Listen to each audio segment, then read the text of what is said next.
This is the year you move. This is the year you take that next step. Whether you're starting out, starting over, or starting something new, you need a local moving company that you can trust. We're Mankato Movers. We're your hometown moving resource, and we'll get you there. Call or email about our pre-move service today.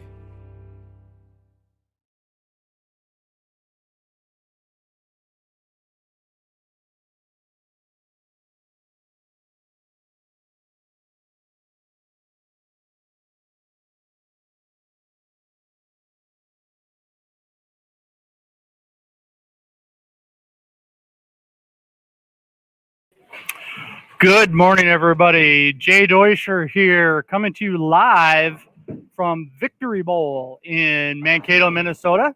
And we are here with the Strikeout Type 1 Diabetes Bowl-A-Thon. And we're getting ready to go here. The bowlers in this first round are just getting some warm-ups in right now, just to get loosened up and getting ready to go.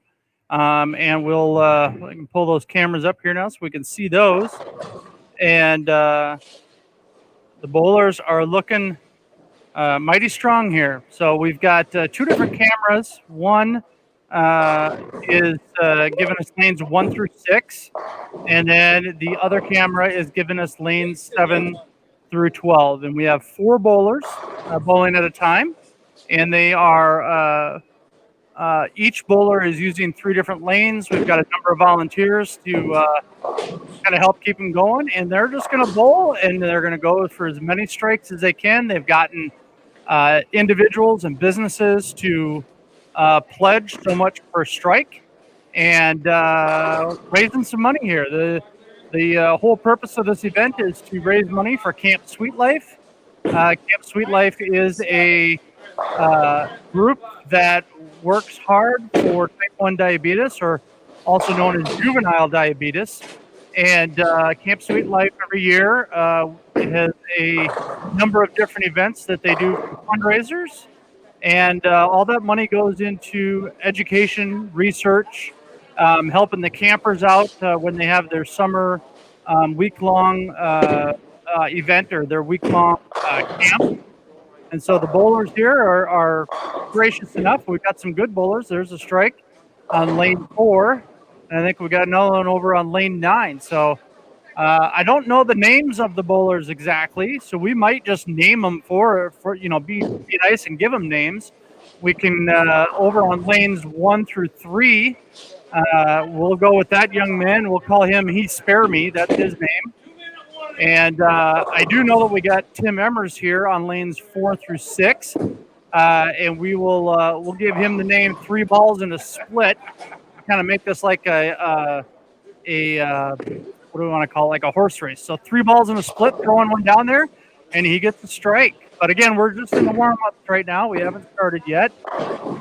So we got He Spare Me on the left. We got 3 balls in a split in the middle here. Then over to the right, that young man's going to be, let's see here.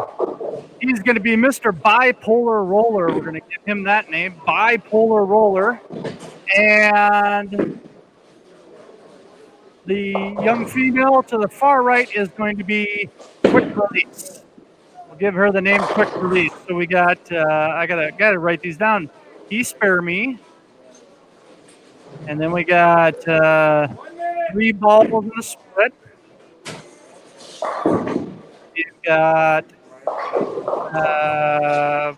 what did I give him? Mr. Bipolar Roller. And Quick Release. So there's the names of our first 4 bowlers. Maybe at some point we can actually get their real names. We'll have to ask Renee if he knows who they are. We'll try and catch Tim at some point. Tim's bowling in this first round here, so we may not be able to talk to him very much, but we'll get him online here at some point. So again, we're coming to you live. This is Jdrf, my wife Tanya, and I. We host a weekly podcast called Inspire, Collaborate, and Encourage. And the folks with Camp Sweet Life, we work closely with them. We also work closely with Tim and the company that he works for, Minnesota River Valley Title. And we're happy to be part of this event here today. If you wish to have your name displayed in the chat, go ahead and go to StreamYard.com/Facebook to grant access. And you can message us here during the broadcast. We'll try and give you some shout outs. And we're going to change up that first guest a little bit, it looks like. So that's fine. We're going to do it together. Okay. Tim's giving some instructions here.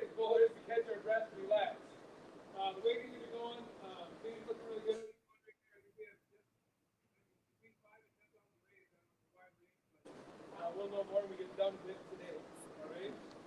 You are bowling for strikes, so every strike that you throw today, there's a certain dollar amount donated. We unfortunately can't quite hear the instructions very well here. So we'll just kind of mute that for the moment because there's a lot of feedback there. I see we've got 8 viewers online already. We've got some comments coming in here.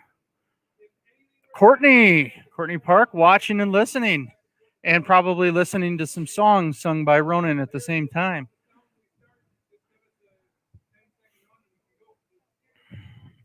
So again, Jade Oisher, Visual Identity Vault in Fairmont, and we are with I.C.E, Inspire, Collaborate, and Encourage.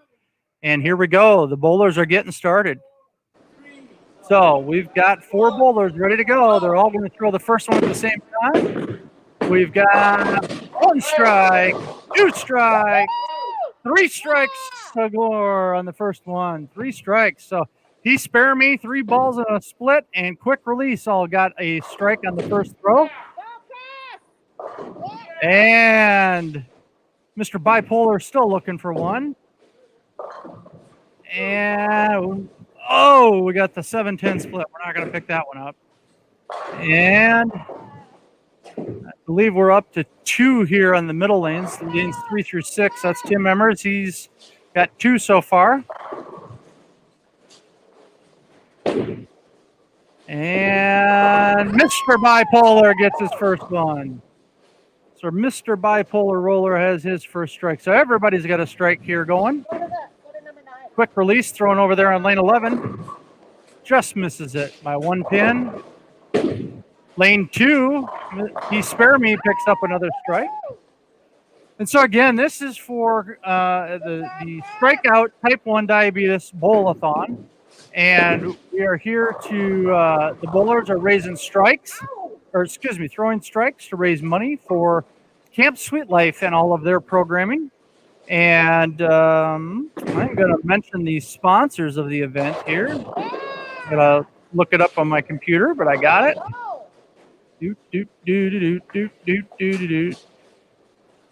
Tanya, my lovely wife here, is producing the show off to my side. And it does not look like I do have the... oh, yeah, I have the artwork in that other file.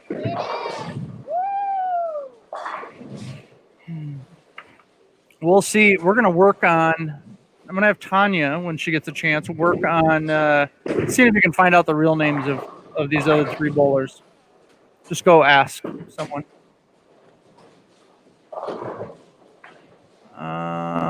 All right. Our sponsors for this event. A shout out, again, Camp Sweet Life Adventures. The Lions Club. Got to zoom in a little bit here. Minnesota Children's Hospital, Mankato Clinic, I-35 Auto Recycling, River Valley Title and Abstracting, Global, Ummies, The Underground, The Atomic Store, M. Peters, and Code 5 Bowling and Party. Those are our sponsors for today's event. So thank you to those sponsors for being part of this and helping raise funds for Camp Sweet Life. Back up lane 6 here, Tim Emmers throwing, and he picks up another one. Tim Emmers is 3 balls in a split is his bowling name we gave him. He throws one on lane 4, picks up another one. He spare me over on lane 1, picks up another strike. Quick release just through. Did she? I can't see hers. Yeah, looks like she just had one. And Mr. Bipolar Roller picks up one on lane 7. So everybody's throwing strikes here. thanks to those who pledged money per strike, these guys are getting warmed up. This could cost you some money as the day goes on, and that's all right. Camp Sweet Life will take all the donations it can get. Tim Emmers throws another one on lane 4. Mr. Bipolar Roller on lane 9. Oh, leaves a couple of them standing. Quick Release on lane 12. Oh, leaves one. She leaves one. Back over here to lane 1. He Spare Me. Goes. Little loft on that one. But it recovers and takes them all down. So he picks up another one. Tim Emmers picks up one on lane 4. So you might be tuning in just now. We're at the Victory Bowl in Mankato, Minnesota. And we are doing the Strikeout Type 1 Diabetes Bowl-A-Thon. And this is an event to raise money for the Camp Sweet Life and their programming. It is all about juvenile diabetes. What is type 1 diabetes? Well, it's a chronic autoimmune condition where the body's own immune system attacks and destroys the insulin-producing beta cells of the pancreas that regulate blood sugar to stay alive. Type 1 diabetes is often referred to as juvenile diabetes, as the percentage of those that have juvenile diabetes have it at an early onset in life. Now, I just got the names here of our bowlers. On lane 1 through 3, we have Tanner Reiki.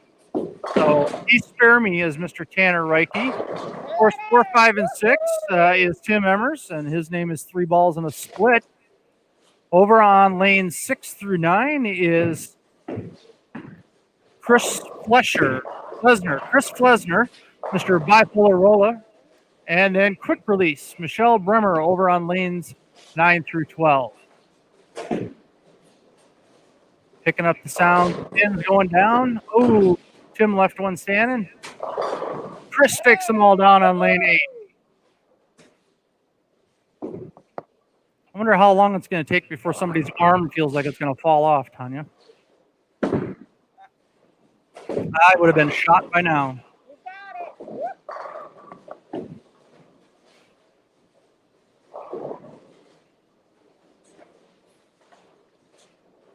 A little bit about Camp Sweet Life. Camp Sweet Life Adventures is a 501c3 nonprofit organization.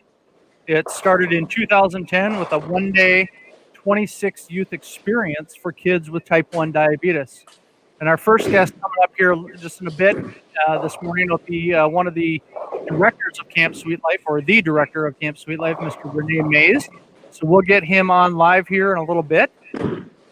And we'll talk to him more about their program and their programming for type 1 diabetes. Tim Emmers takes down another one on lane 4. 3 balls and a split. Mr. Bipolar Roller leaves one up on lane 7. He Spare Me is back on lane 1. He's been hot on lane 1. And he takes them all down. Another strike there for He Spare Me. Mr. Bipolar Roller takes them all down on lane 8. Ooh. Tim leaves the 7-10. I don't remember. I need the little thing, Tanya, that tells me what pin numbers are what. I don't know which. I don't remember the numbering of the pins.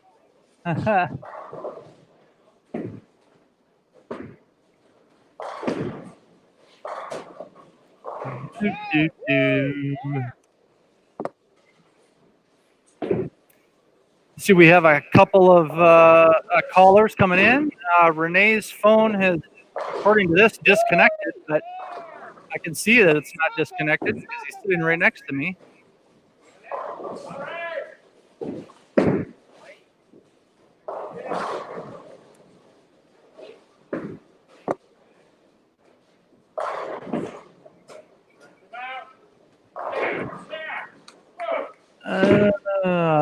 Some of the fans inside here. There, Mr. Bipolar Roller takes him down on 7.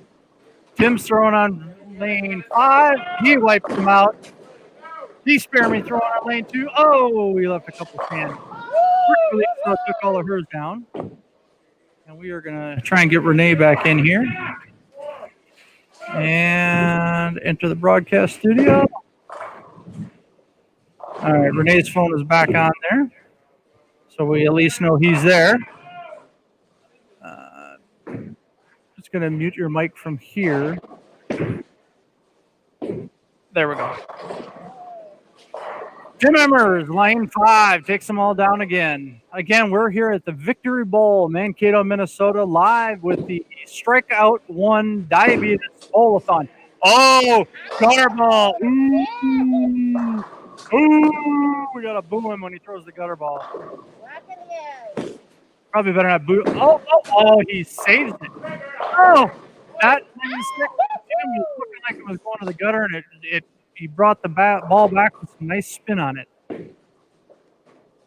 Let's go here. Mr. Bipolar Roller on lane 7.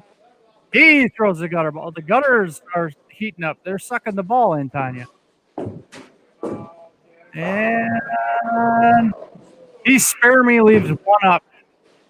He leaves one standing. Bipolar Roller takes them all down on lane 8. Quick release over there on lane 11 is throw that one down. Let's see how she does. Oh, she left a few up. They're all doing better than I do, that's for sure. Bipolar Roller throws another strike. We will have Camp Sweet Life Director Renee Mays here joining us in just a couple minutes. We're trying to spread our interviews out a little bit throughout the day and keep you all live and tuned in. Again, if you'd like to send us a message here on the broadcast, you can go to StreamYard.com/Facebook so that we can know who you are and you can chat with us. And we can give special shout outs if you want to. But we've got a great lineup of bowlers here. For the first 4 bowlers started about 20 minutes ago. Tim Emmers takes them all down on lane 4. Tanner Reiki over on lane 2 takes them all down. Chris Flesner on lane 8. Oh, leaves a couple up. And we've got Michelle Bremer over on lanes 10 through 12. And let's see what she does here on lane 10. Got some good spin on it, and she takes them all down.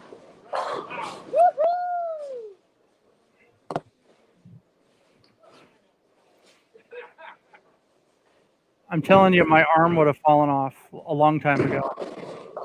I wouldn't be able to walk or move like for the next week after this if I was doing this. Good to these bowlers. They clearly do this, I don't want to say professionally, but I think they're pretty avid bowlers. Huh? Yeah, I'd end up in the hospital. You're probably right.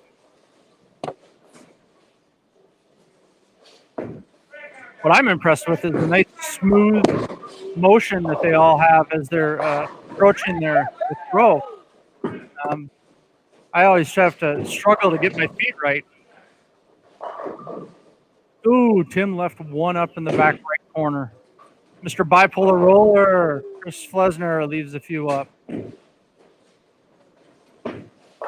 Another strike from Tim Emmers. Tanner Reiki over on lane 1. And left a couple up. Just missed it. Tim takes them all down on lane 5. Michelle, leaves the back corner standing. And Chris on lane 9 leaves. Oh, is that one going to roll over? Is it going to roll? No, doesn't quite get there. Little loft there from Tanner. Unfortunately, leaves a couple up. And Chris Flesner takes them all down. All right, we've got Elena Emmers online. Yep, I see that. Yeah, we'll get her on here a little bit. Right now, I think it's we're ready for our first guest here, and we'll bring him in. I'll try and talk loud enough so that you can hear the question from me, and then you can just kind of respond into your phone there because I'll unmute your mic. So, good morning, Renee Mays. How are you, sir? Oh, hold on. Now, start over again. Hi, Renee. Welcome to you for this morning. Hey, good morning, Jay. Thanks again for all your help with our Strikeout Type 1 Diabetes event. Not a problem. It's our pleasure. We're happy to be here. Let's talk first a little bit about you. Tell me what your role is here today. So today, I'm just having fun watching the bowlers. I am amazed, just like you are, at how many strikes are being bowled. I mean, literally, my arm would be falling off in reference to the number of strikes that are being bowled. As you know, I'm the executive director of Camp Sweet Life, and we've been going since 2010, our nonprofit for kids with type 1 diabetes. And Tim Emmers, who's bowling for us today on lanes 4, 5, and 6, he's the one that came up with this idea about Strikeout Type 1 diabetes to raise a little bit of money for Camp Sweet Life and also for those kids that can't afford to go to camp. As you know, diabetes is a very expensive disease, and camp, runs about $375, and we want to make it affordable for all kids to get to camp. And it's events like this and the great volunteers that have stepped up to help us out to raise a little bit of money to keep the cost of camp down. Looks like our bowlers finished up their first 15-minute session here, and so they're going to take a break, give them a chance to get their arms loosened back up here. It looks like getting some Gatorade, things like that. Renee, you guys have been around. We talked about it a little bit here in the intro. You've been Camp Sweet Life has been around since 2010. You're a nonprofit group. Where is the camp usually held at? So our camp is held at Camp Courage, which is right by Maple Lake, Minnesota. We rent Camp Courage for a week. It's part of the True Friends Camp Network. It's an I.C.E, American Camp Association accredited facility, meaning that they've gone to the work to have a state-of-the-art medical facility, dining, program. I mean, everything is there right for Camp Sweet Life to walk in and put on a great camp with a lot of fun, a lot of natural things that kids would do at any camp they would go to. But the parents feel really comfortable knowing that they have 24/7 medical staff there to take care of their child. Do the majority of the campers, in my notes here, do the majority of the campers stay overnight, or are they just day campers that come for the activities and things like that, and then they go home? That's a great question. So our day campers age 5 through 7, and our overnight campers are 8 through 15. And then we have a program called Counselors in Training that are age 16 and 17. The majority of them stay overnight for the whole week of camp. Last year we had 10 day campers, and they get to choose which day they come. They come in on Sunday, check in, and then if it works out to only stay maybe 3 days, that's great. It's really family conducive. There's nice places around there, so that way they don't have to drive to and from home. But the majority of them, it's kind of funny. One of our moms says, "It's great. I check her in. I know she's in good hands. I come back on Thursday, pick them up. What a great week." That's what our mission is all about, is having these kids get together, connecting them, transforming them. They learn a little bit about their diabetes, new techniques, and then we empower them. We send them home so that way they can use the things that they learn at camp. That's our mission: connecting, empowering, and transforming kids with diabetes. Well, I can remember one of my best memories as a child was getting to go to a camp. It was school patrol camp. If you remember school patrol back in the days where the kids were helping the little ones across the street. For us, it was a small town. If you were a fifth grade boy going into your sixth grade year, you were eligible, and the Legion paid for it, and off you went for a week. And not only are some of my greatest memories from that, but some of my closest friends still today are from that. So I can only imagine that the campers with Camp Sweet Life, when they come to this, like you said, they not only forge that bond because of the diabetes side of it, but they forge that friendship because they get to spend a week together, maybe playing kickball or softball or learning how to paddle a canoe or something like that. I guess what are some of the activities that they do while they're there? They do everything from shooting sports to water sports. Our theme last year was we did a scavenger hunt, and we did Survivor was our theme. And so everything was a clue.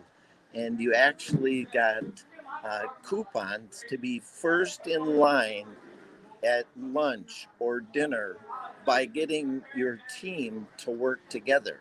And so it's just creating that team and getting these kids. But it's more than the kids, because the parents get a chance to interact with the doctors, and we have parent sessions, and we also have our social media. We have a parents Facebook site, and we also have our open Facebook page, and then we also have one for our counselors, so that way they can stay together.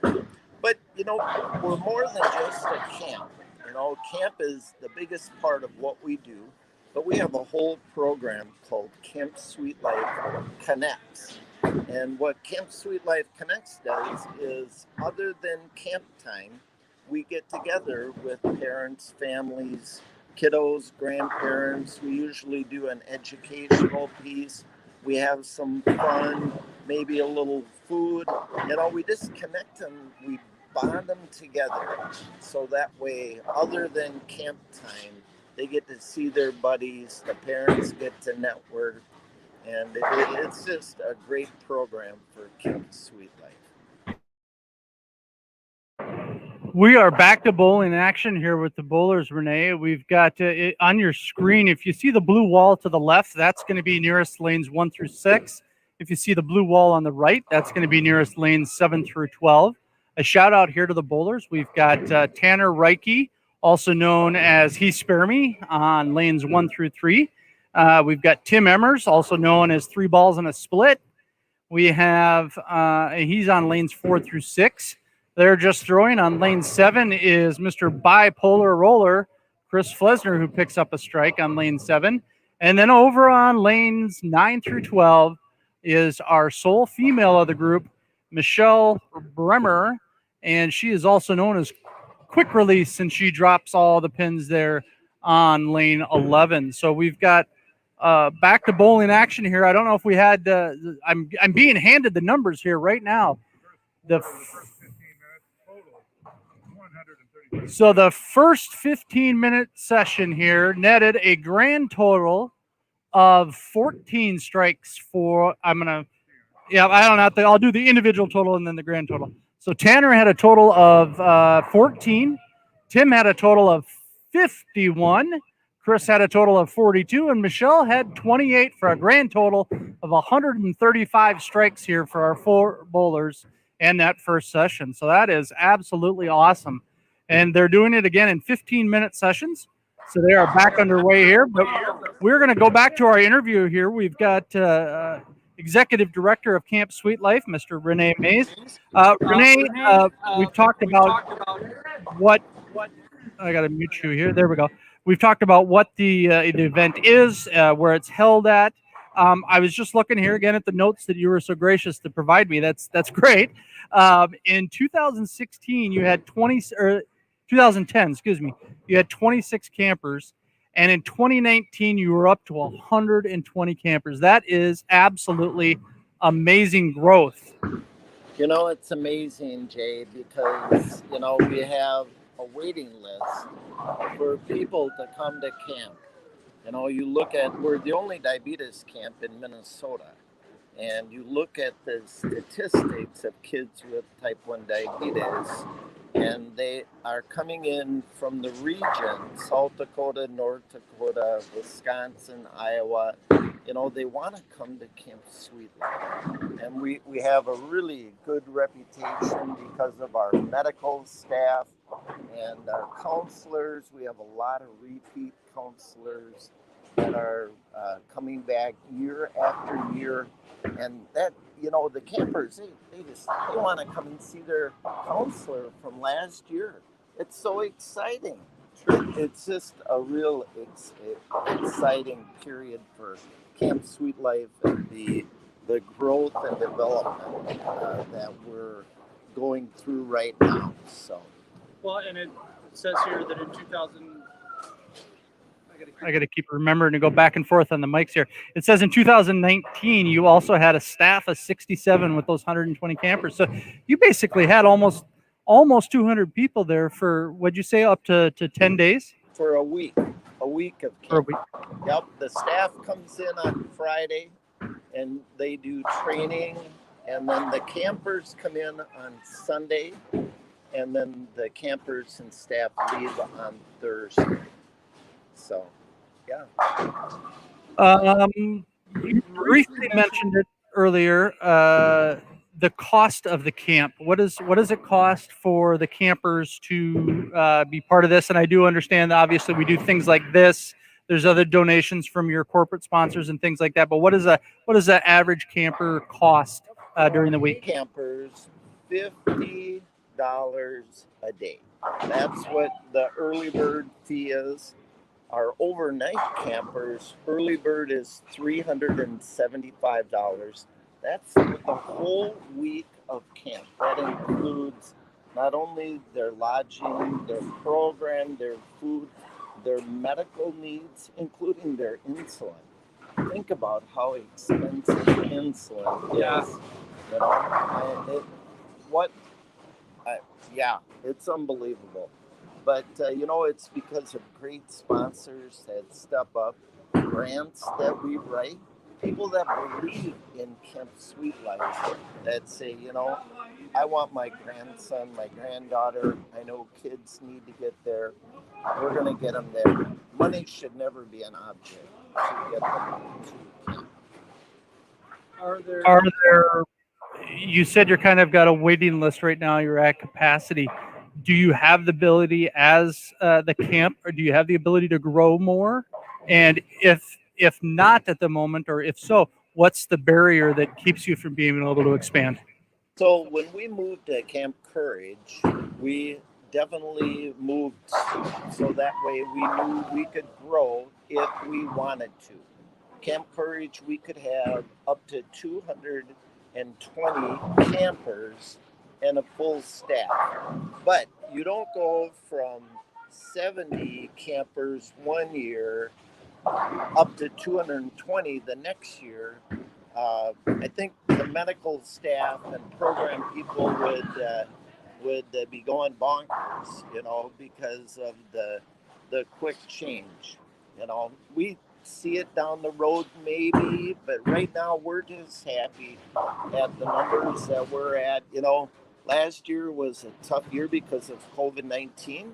We had to postpone in-person camp. And so, you know, now we're hoping that we're going to be able to have camp in 2021. So it'll all be based on what happens with the pandemic. So. Well, and you've got in the notes here for me, August 1st through the 5th, 2021 are the projected or hopeful dates for Camp Sweet Life 2021. You typically have a theme with it every year. Like you said, it was Survivor back in 2019. That was kind of your theme for it, correct? We have our theme already picked out for 2021. Oh, you do? And what's the theme? Or do you wait to announce it? No, it's all around the world is our theme for 2021. Awesome. So, but, you know, we just We have to wait and see. We rely on our medical staff to give us direction on what we're doing in reference to, we need to have enough medical staff there.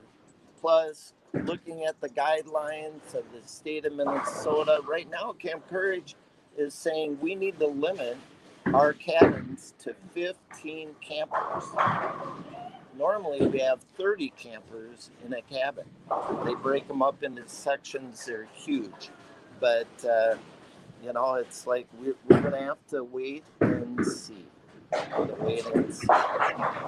Well, and I would hope that in 2021, if COVID is winding down when we get near camp time, that the medical staff out there that hasn't been part of this, they might be looking for a week-long vacation to help out with the Camp Sweet Life program, just to get away from what they've had to deal with here in 2020. We have another guest. Special guest is Becky Gersh. And Renee is going to take his phone over to Becky here. We're going to talk to her a little bit. Her son has type 1 diabetes. And so we are going to hear from her and how this whole program is for her. So we got the bowlers bowling away here in the second round. And we are just about ready to go here. Becky, can you hear me, Becky? I'll take your spot. Okay. All right. Oh, Becky's tallying for Michelle Bremer over there. Quick release on lanes 10 through 12. So she's over there doing that job at the moment. We got volunteers here. We appreciate the volunteers here. They're helping out by keeping track of all the strikes being thrown by our bowlers. 3 balls on the split. Mr. Tim Emmers left one standing there. Tanner Reike, he spare me. He leaves one standing. And quick release, Michelle Bremer left a couple. And here we got Mr. Bipolar Roller on lane 9, Chris Flesner. And he takes them all down. So there's another strike. Looks like Tim Emmers might have had one there on lane 5 while we were looking. And he picks another one up on lane 6. So they threw 135 strikes that first round. And so we are welcoming to the program here. Again, real quick before I welcome her, we're at Victory Bowl in Mankato. We have a limited number of people here, kind of a closed event. This is the Camp Sweet Life Strikeout Type 1 Diabetes Bowl-A-Thon. It is sponsored by a number of different sponsors, and I will get to those sponsors here in a little bit. Here, the sponsors are Camp Sweet Life Adventures, Lions International, Children's Hospital of Minnesota, the Mankato Clinic, I-35 Auto Recycling, Global Innovations Bank, Minnesota River Valley Title and Abstracting, the Atomic Star Tavern, Ummy's Underground Bar and Grill, the Underground in Mankato, Code 3 Bowling and Party, and M. Peters Enterprises is our sponsors. So we are here with Becky Gersh. Is this Gersick? All right, Becky. So you're great. We can see you real good. Okay.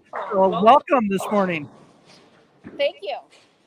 So what I'll do is I'll toggle back and forth between the microphones. So when you're talking, I'll have yours hot. When I'm talking, it'll just be mine. Okay. So give me just a little pause in between questions. Okay. So that way I get your mic back now. Okay. So Becky, tell me how you're connected to this and what you do and what you do for a living. Actually, I am a parent of a boy with type 1 diabetes. And at what age was your child diagnosed? He was diagnosed at 9 years old, February 3rd, 2012, a date I'll never forget. And so 2012, and what age did you say? Age 9. Age 9, so 2012. So he's 17, 18 now. Almost 18, yep, in December. So with Camp Sweet Life having essentially started in 2010, how many years did your son get to participate in the camp? He actually attended camp for 3 years before fall sports kind of took over in that August time frame. And so now, hopefully, COVID will have a vaccine and we'll be able to do camp again. And he's looking forward to being a counselor one day. Oh, absolutely, yeah. Renee was talking about that age, I think 16 and 17 kind of become the counselors, or they start their training to become counselors. Bowlers nobody's arms dragging on the floor here yet, but we got to be getting close, I would think. I would have been shot a long time ago. Are you a bowler? No, I am not. All right. So I would imagine as a parent, hearing the news that your child has a disease that they're going to live with for the rest of their life, most likely, is quite shocking. And like you said, you remember that day when he was diagnosed quite vividly. What is your advice to parents that are just finding out that news right now in their lives? Honestly, the best advice is one day at a time, 1 hour at a time, 1 minute at a time at some point, in that it does consume you in the time. And while it might be difficult, thinking of finding time to reach out to others, I think it's very important to find those other parents who are living and doing the exact same thing. That's what helped me, connecting through other parents through Camp Sweet Life, and getting together, meeting once a month or so that we could problem solve some of these things together or just vent. And as Renee alluded to when he was chatting, diabetes is not by any means a cheap disease. It's certainly a disease that is a high cost because of the supplies, because of the medications, because of the education.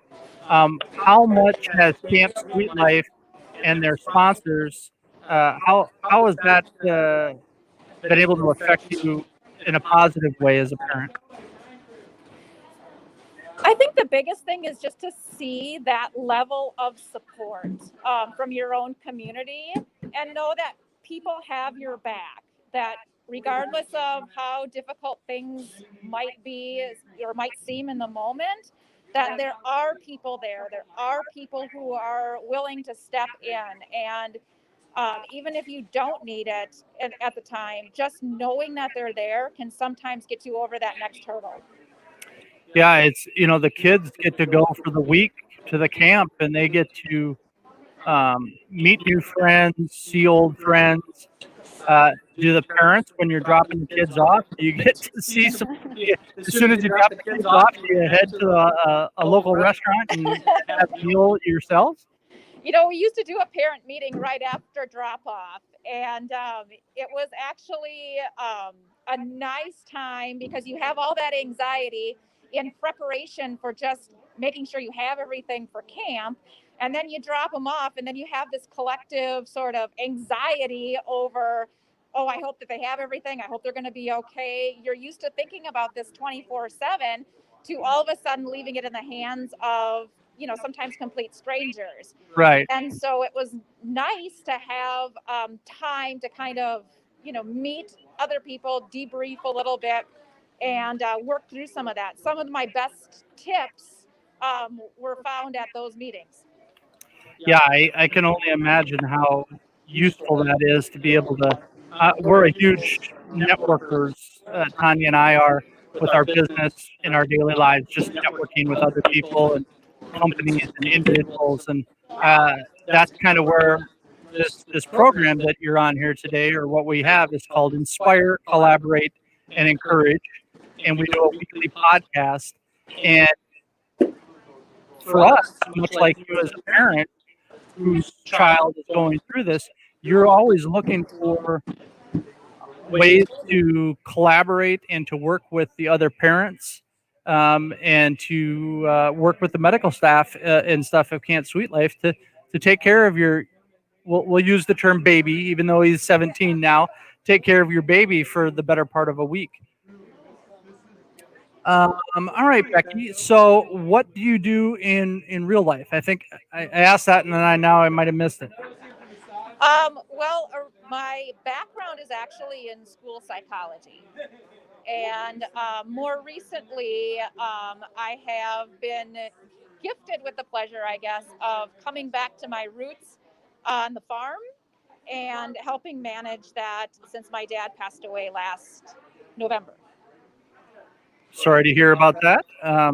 So you're now a farm girl, and are you Farm girl. are you raising livestock of any sort, or are you more of a grain farmer? No, mostly grain farm. Yep. Okay, all right. So the lane's quieted down here as we finished up session 2. KUIC is over here. I see Tanner over here on lane 1 is getting a massage on the arm. I would have to have the massage on the entire body, Tanya, at this point. There's no way the arm would even be functional. And Chris and Michelle are getting some Gatorade in, and Tim's standing here in front of us. But we'll be back to bowling action here shortly. They're tallying up the strikes there from the second round, so we'll bring you some updated totals on that. Beth Pappenfuss, hopefully I said that right, is going to be our next guest coming up here at about 10:45. So we got just a few minutes left here with Becky. Becky, is there anything else that you'd like to tell our listeners or our watchers? And again, we're live right now, but this has the ability to be replayed both off of YouTube and off of Facebook.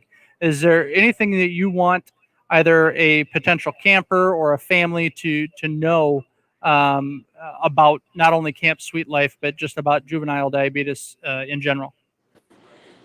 Yes, I think after going through it myself, is that how much Camp Sweet Life really has affected our lives for the positive. And that good things can happen from bad diagnoses, I guess.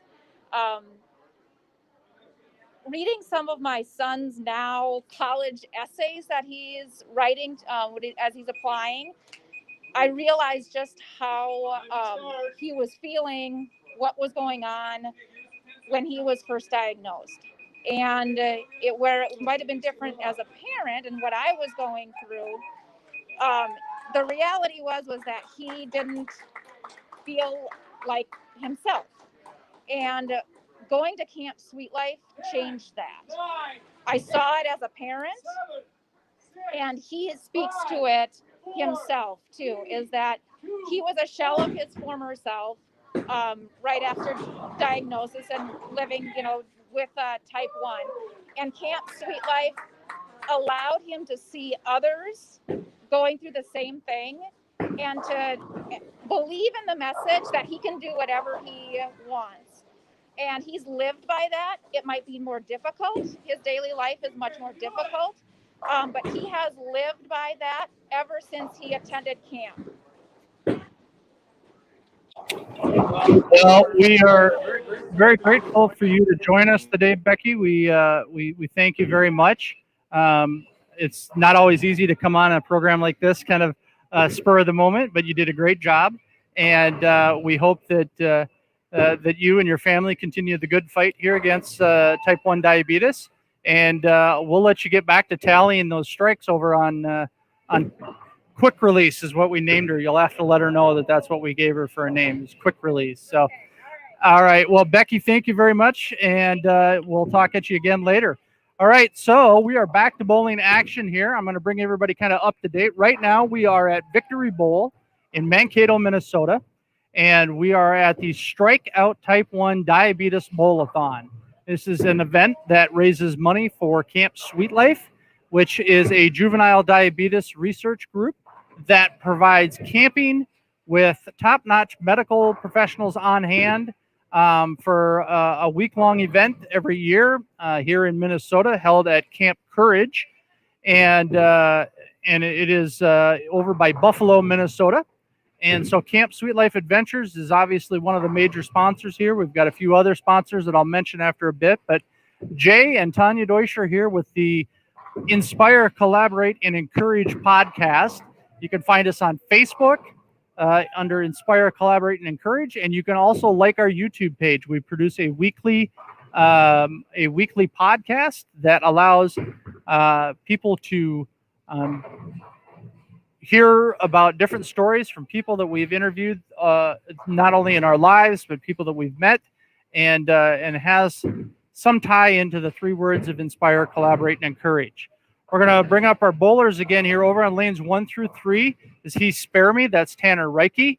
On lanes 4 through 6 is Tim Emmers, or as he's now known as, 3 balls and a split. He's throwing on lane 4 there, and he picks up the strike. Lane 5 is Mr. Bipolar Roller. That is Chris Flesner. He's throwing on lane 7 right now, and he picks up the strike. And then over on lanes 10 through 12 is Quick Release, Michelle Bremer. And they are all throwing some good bowling balls. They're a half hour plus into this, and they still have arms left. So we are going to have a commercial here real quick. We'll be right back with our next guest, and be right back. This is the year you move. This is the year you take that next step. Whether you're starting out, starting over, or starting something new, you need a local moving company that you can trust. We're Mankato Movers. We're your hometown moving resource, and we'll get you there. Call or email about our pre-move service today. All right, welcome back here to Victory Bowl, the Strikeout Type 1 Diabetes Bowl-A-Thon, and we got a problem on lane 1. Oh no, technical problems on lane 1. The what is that technically called? The sweeper bar, I don't even know, is locked up. So they've shut down lane 1. So Tanner's going to have to throw on lanes 2 and 3, but he is paused for the moment. So he's going to have to catch up here once he gets back into live action. Our next guest that we're going to bring in here is Beth Pappenfuss. Beth is a regulator specialist at Type 1 diabetes research with a company called TrialNet, I believe. So Beth, welcome this morning. Good morning. How are you doing? I'm doing great. How about you? Doing okay. You look like you're somewhere nice and warm. Where are you coming to us from? Not anywhere too warm. I'm in St. Paul, Minnesota, currently at my home. Okay. All right. And well, why don't you tell us a little bit about you first, and then we'll talk a little bit about TrialNet. Sure. So it's Beth Pappenfuss. You're really close. And I work with TrialNet, which is a study network funded by Jdrf and the NIDDK branch of the NIH. And I've been doing that for about 6 years now. So strictly all type 1 diabetes research. I grown up and lived in the Twin Cities my whole life, and I just welcomed a baby girl for the first time this past March. So it's kind of a snapshot of me. Yeah, you are a busy lady then. If you've got what is it, March? So you got a 6-month-old then? 7? No, a little bit more than that. I got to do the math. 8 months, right? She's almost 8 months. Yeah. Almost 8 months. Wow. And so TrialNet, is that located in Minneapolis, or where is TrialNet's headquarters at? TrialNet is actually located internationally as well as nationally here in the U.S. We actually have 18 clinical centers, one of them being here in the Twin Cities at the University of Minnesota. It's headed up by Dr. Tony Moran here, who's a pediatric endocrinologist. But we have clinical centers in all kind of the major cities of the U.S. and in Canada, England, Australia, Germany, Sweden, all over the world. So we are a pretty big network.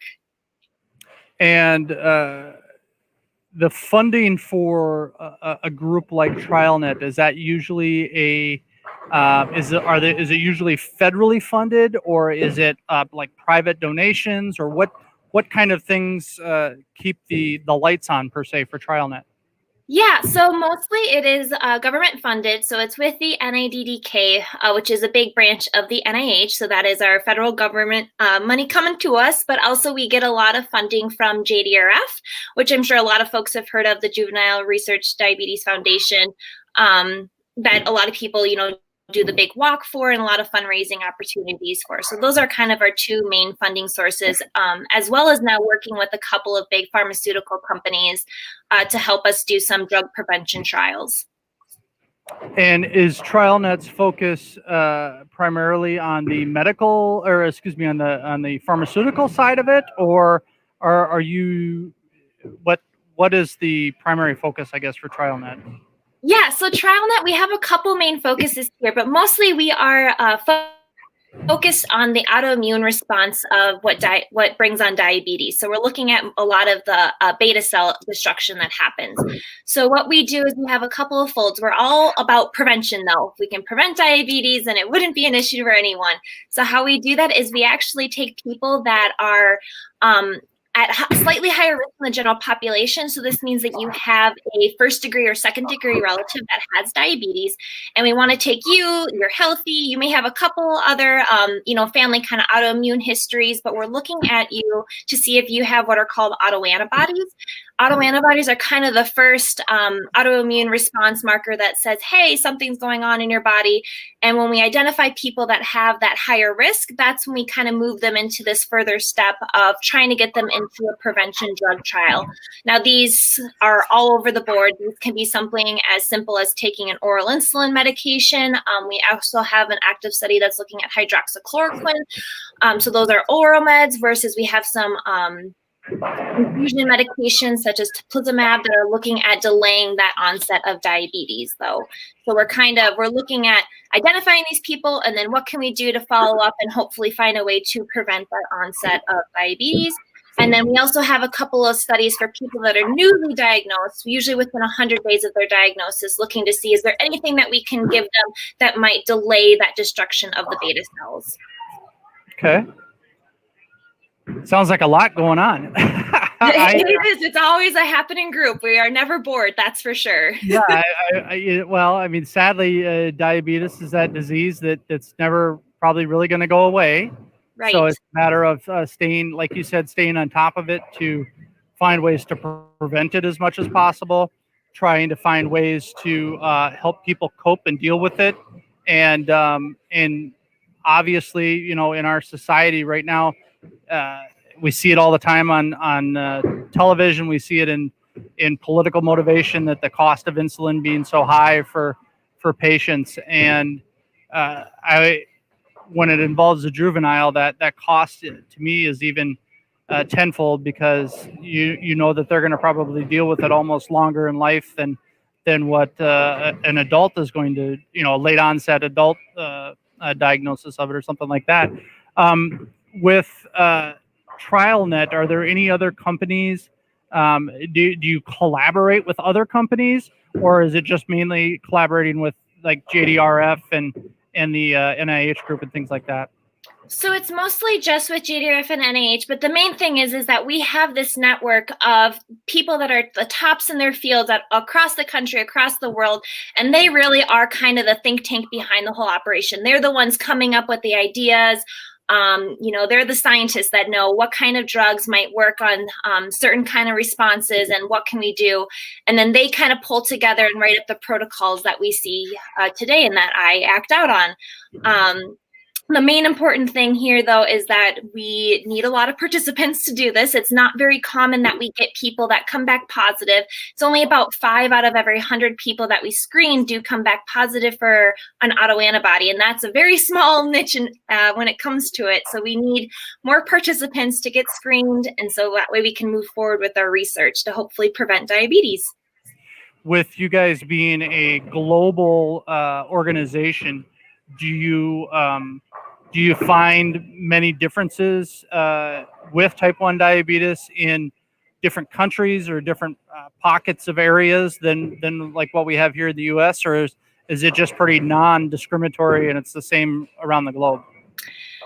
Everywhere looks even a little bit different, even considering Minnesota versus Wisconsin. The whole, how the whole care structure is set up can be a little bit differently. But what we are seeing as a overall trend, though, is that the rates of diabetes are going up across the globe.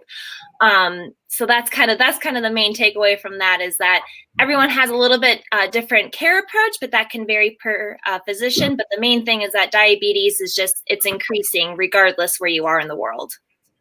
Does TrialNet end up working more closely with the providers or with the families and the patient? We are strictly with more of the families and patients. We work with providers just to get the word out so they can refer them to us, but I'm all about that patient and family. If you get screened with me, I want to know everything about you, and I want to be able to help you, guide you through this whole process. Okay. What else would you like to tell us about TrialNet, or let's even say just your guys' involvement with Camp Sweet Life and the programming that they have going on here? Yeah, so what we did with Sweet Life, which was really nice, is we had the opportunity to come and screen families that were checking in for camp. So it's a pretty simple procedure. We have a couple ways that you can get screened. So in a non-COVID world, we usually would see you at events, whether that's at the walk or at different camps checking in. We would go ahead, we would screen you right there in person. And what that means is just taking a small amount of blood from you. And then there's a couple ways we can do that. We can do that by doing a regular blood draw. It's just a small amount. It's about a teaspoon of blood that we end up taking. Or we have an option right now that's really popular in this COVID world, is that you sign up online and you get a kit sent home to your house where you can go ahead and do a finger poke for a screening. So it's super easy to sign up online. It brings you through the whole consent process and what we are, what we're looking at, what we're doing. And then they will go ahead and FedEx that package directly to your home. And it has very clear instructions. It's just a front and back on what to do and how to send it back to us. And then with your results, it usually takes about 4 to 6 weeks. But once we get those results back to you, if you're negative, thank you for your participation. Any blood kind of helps us out, but we kind of end our participation there. But like I said, if you're one of the 5 out of 100 that comes back positive, I would be the one, if you're within my region, to reach out to you and talk to you about the next steps. But we can have this be done anywhere. We have, like I said, 18 clinical centers with a bunch of different affiliate branches all over the U.S. So hopefully we have a center that's close to you. In the bowling action here, Tanner Reich, just, I don't know if he crossed the line there, but he went down. He seems to be okay. I didn't know we were going to have an injury report here during the game. He's probable for return here. He's still bowling. He's fine. Tanner Reich is on lanes 1 through 3. He is also known as He Spare Me, and unfortunately leaves one standing there. Tim Emmers on lanes 4 through 6 is 3 balls and a split. He picks up a strike there on lane 4. Throwing now on lane 6, and just leaves one standing. Mr. Bipolar Roller on lane 7 through 9 is Chris Flesner. He picked up a strike on lane 7, missed on lane 8. And then on lane 10 through 12 is Quick Release, Michelle Bremer, as they finish up the 3rd round. Going backward here into the 2nd round, we have Tanner has had 13 strikes to bring him to a total of 27. Tim had 42 to bring him to a total of 93. Chris had 36 to bring him to a total of 78. And Michelle threw a matching 28, so she's got a total of 56. And a grand total for that round was 119, so we've got a total of 254 strikes thrown here through 2 rounds. Round 3 here just ended, and the bowlers are going to get refreshed here one more time. So Beth, how long have you been doing this? How many years? Almost 6 years now. Okay. And were you in this type of field before that? So this was my first job fresh out of college. I was all about the research world, though, in college, and I knew that once I was done, I wanted to stick in it. I think research is fascinating. It's exciting. So I wanted to be in it. And diabetes, man, we are just going right ahead with lots of different things, whether it's devices or drugs or new insulins. It's nonstop. It's really exciting. Yeah, I mean, you think back, well, more than 10 years ago, probably 20 years ago, and an insulin pump wasn't even really especially one that the person wears and walks around with. It was just not even really thought of at that. I mean, sure it was thought of, but it wasn't practical. Just like cell phones 30 years ago were Right. the size of a small Yeti cooler or something like that. Which, by the way, if Yeti would like to sponsor Strikeout 1 Type Diabetes, reach out to Camp Sweet Life. We would take that sponsorship. So we are on a break here after our third round, and we are here with Beth Pappenfuss. Mm-hmm. Aha! I think I put 2 O's in there instead of the U, so my apologies.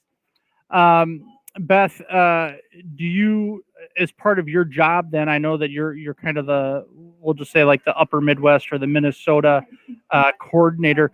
Do you have to do you get to, or do you have to travel to other states or countries, or are you pretty much you're based here? So I'm mostly based here. We do have a meeting twice a year that all the groups get together, and that's kind of varies on location, what's convenient for everybody. But also I do oversee the whole upper Midwest area. So that's the Dakotas, Iowa, Wisconsin, a little bit of Missouri, Nebraska as well. So I kind of am in charge of all those sites. We have wonderful physicians at each one that are kind of heading their own screening centers, basically. So it's nice to have people that we can connect with in the whole upper Midwest, because we know that in the upper Midwest, we definitely have a couple different challenges when it comes to research compared to other, more metropolis kind of areas. So. Okay. And if someone wanted to reach out to TrialNet, maybe a corporation or a philanthropist, how would they go about reaching out to TrialNet to help with some funding or some more of the research? So the main way that you can do it is if you go to trialnet.org. So TrialNet is all one word.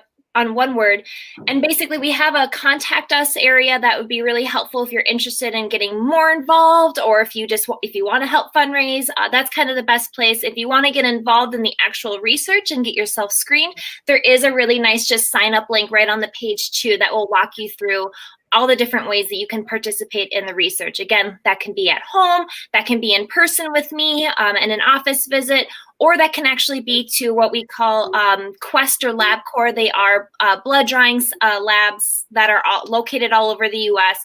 Sure. I don't think we have any particularly close in the Twin Cities, but I know that they are a little bit more scattered throughout the other parts of the country. So there's lots of different ways.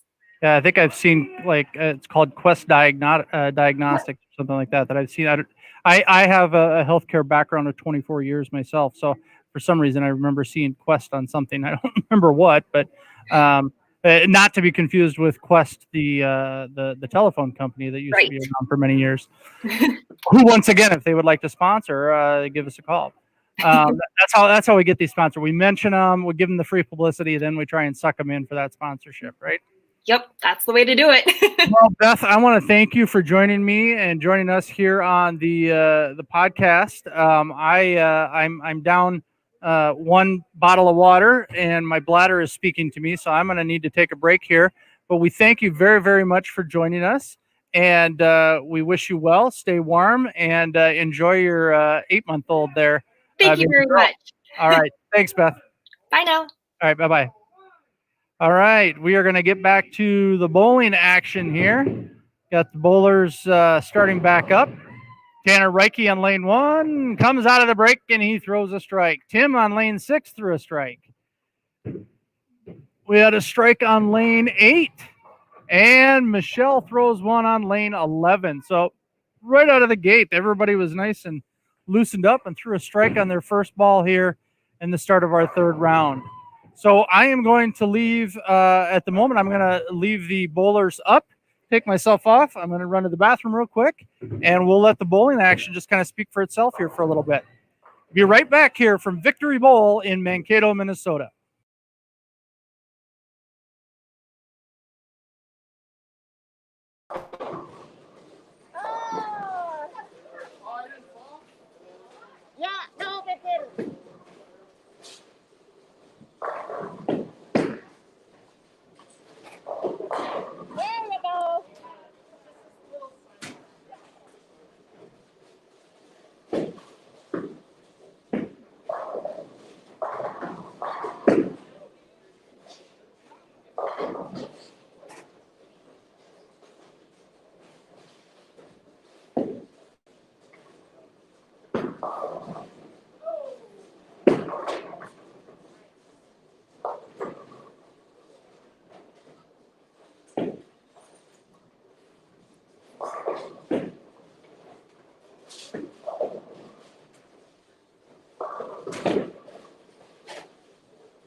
All right, we are back here at Victory Bowl in Mankato. We're at the Strikeout Type 1 Diabetes Bowl-A-Thon that is sponsored here by a number of sponsors. We'll read them out loud. We got Camp Sweet Life Adventures, Lions International, Children's Hospital of Minnesota, Mankato Clinic, Minnesota River Valley Title and Abstracting, Global Innovations Bank, I-35 Auto Recycling, The Underground here in Mankato, Ummies.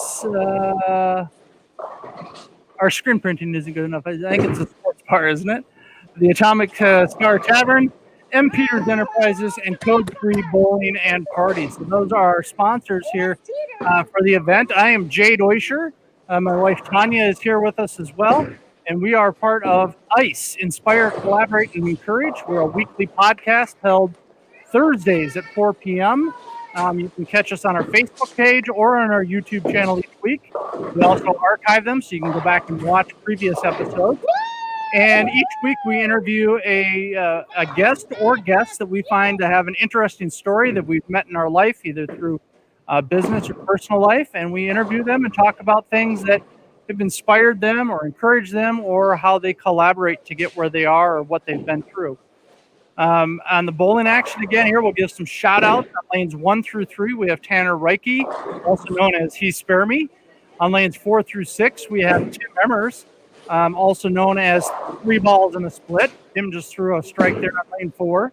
On lanes 7 through 9 is Lesnar, who picks up a strike there on lane 8.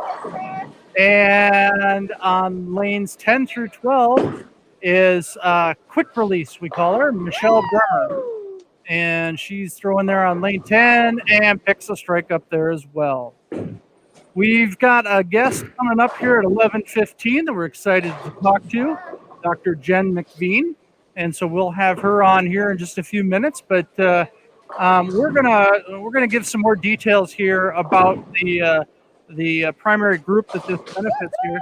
This is a Camp Sweet Life Adventures again, and it is a 501c3 nonprofit organization started in 2010 with a one-day 26 youth experience for kids with type 1 diabetes.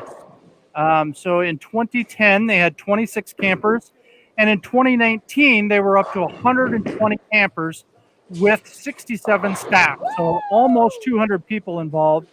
In 2019. 2020's program, Camp Week, got canceled due to the COVID and the restrictions there. They just didn't want to risk everybody, so that was a smart move. The camp was originally held at Camp Patterson and is now held at Camp Courage just outside of Buffalo.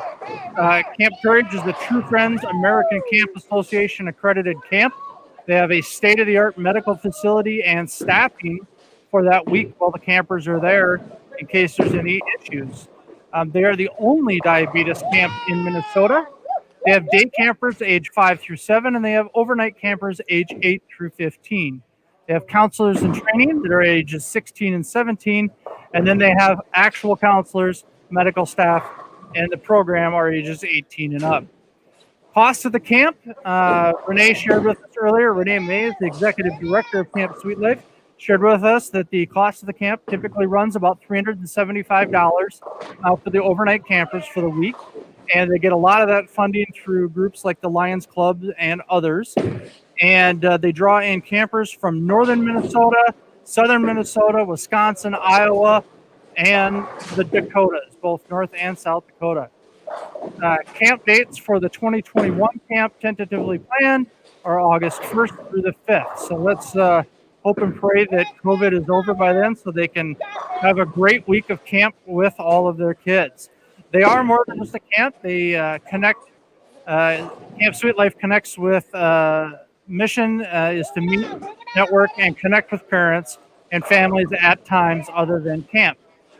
Their Camp Sweet Life website has dates, activities, and opportunities to get involved. So again, we thank Camp Sweet Life Adventures for being available for the patients and the families of type 1 juvenile diabetes. Back on the bowling circuit here, Tim Emmers, Mr. 3 balls and a split, throws a strike on lane 6. quick release over on lane 11 takes them all down. And Chris Flesner unfortunately leaves a couple up. And Mr. Bipolar Roller, and he's spare me. Tanner Reiki left a couple standing there as well. So last count after the first 2 rounds, we were at 254. I don't think we've gotten the total from round 3 yet. We are on round 4, and I believe this is the final round right now. So, all right. Again, coming up in here in just a couple minutes will be Dr. Jen McVean. Hopefully I'm pronouncing that right. And we're going to hear from one of our sponsors again here quick.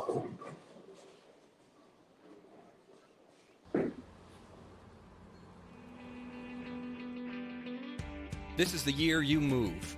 This is the year you take that next step. Whether you're starting out, starting over, or starting something new, you need a local moving company that you can trust. We're Mankato Movers. We're your hometown moving resource, and we'll get you there. Call or email about our pre-move service today.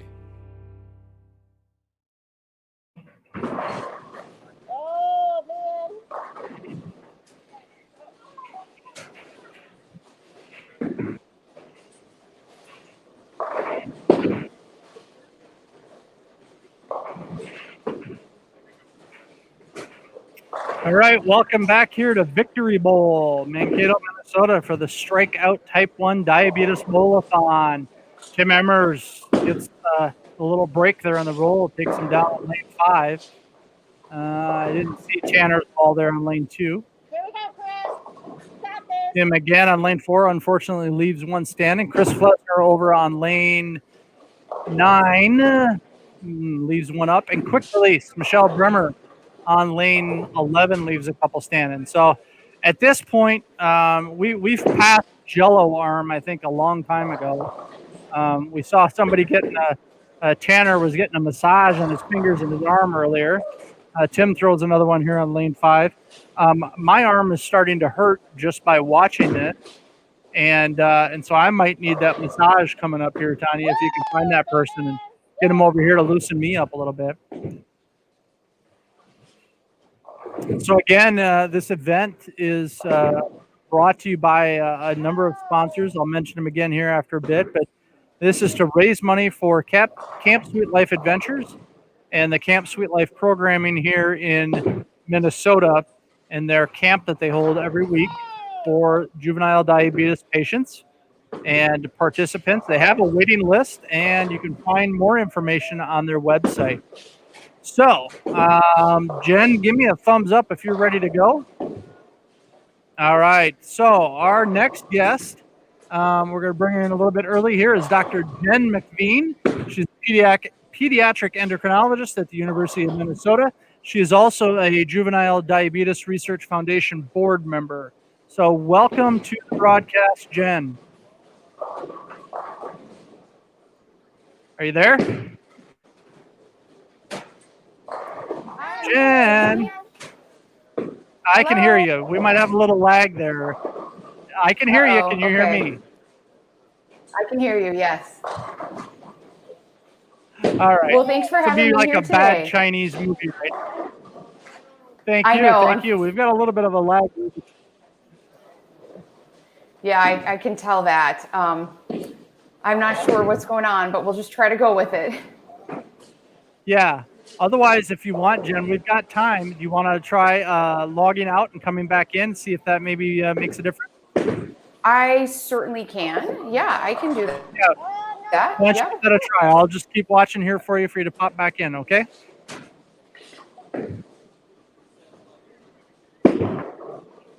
So as Jen goes and resets there a little bit, we'll see if her connection improves any. And on the bowling action here, lane 2, Tanner Reiki throws a strike. Tim leaves a couple standing on lane 6. Chris, unfortunately, leaves one standing on lane 9. And Michelle is over on lane 12. And she picks them all up for a strike on lane 12.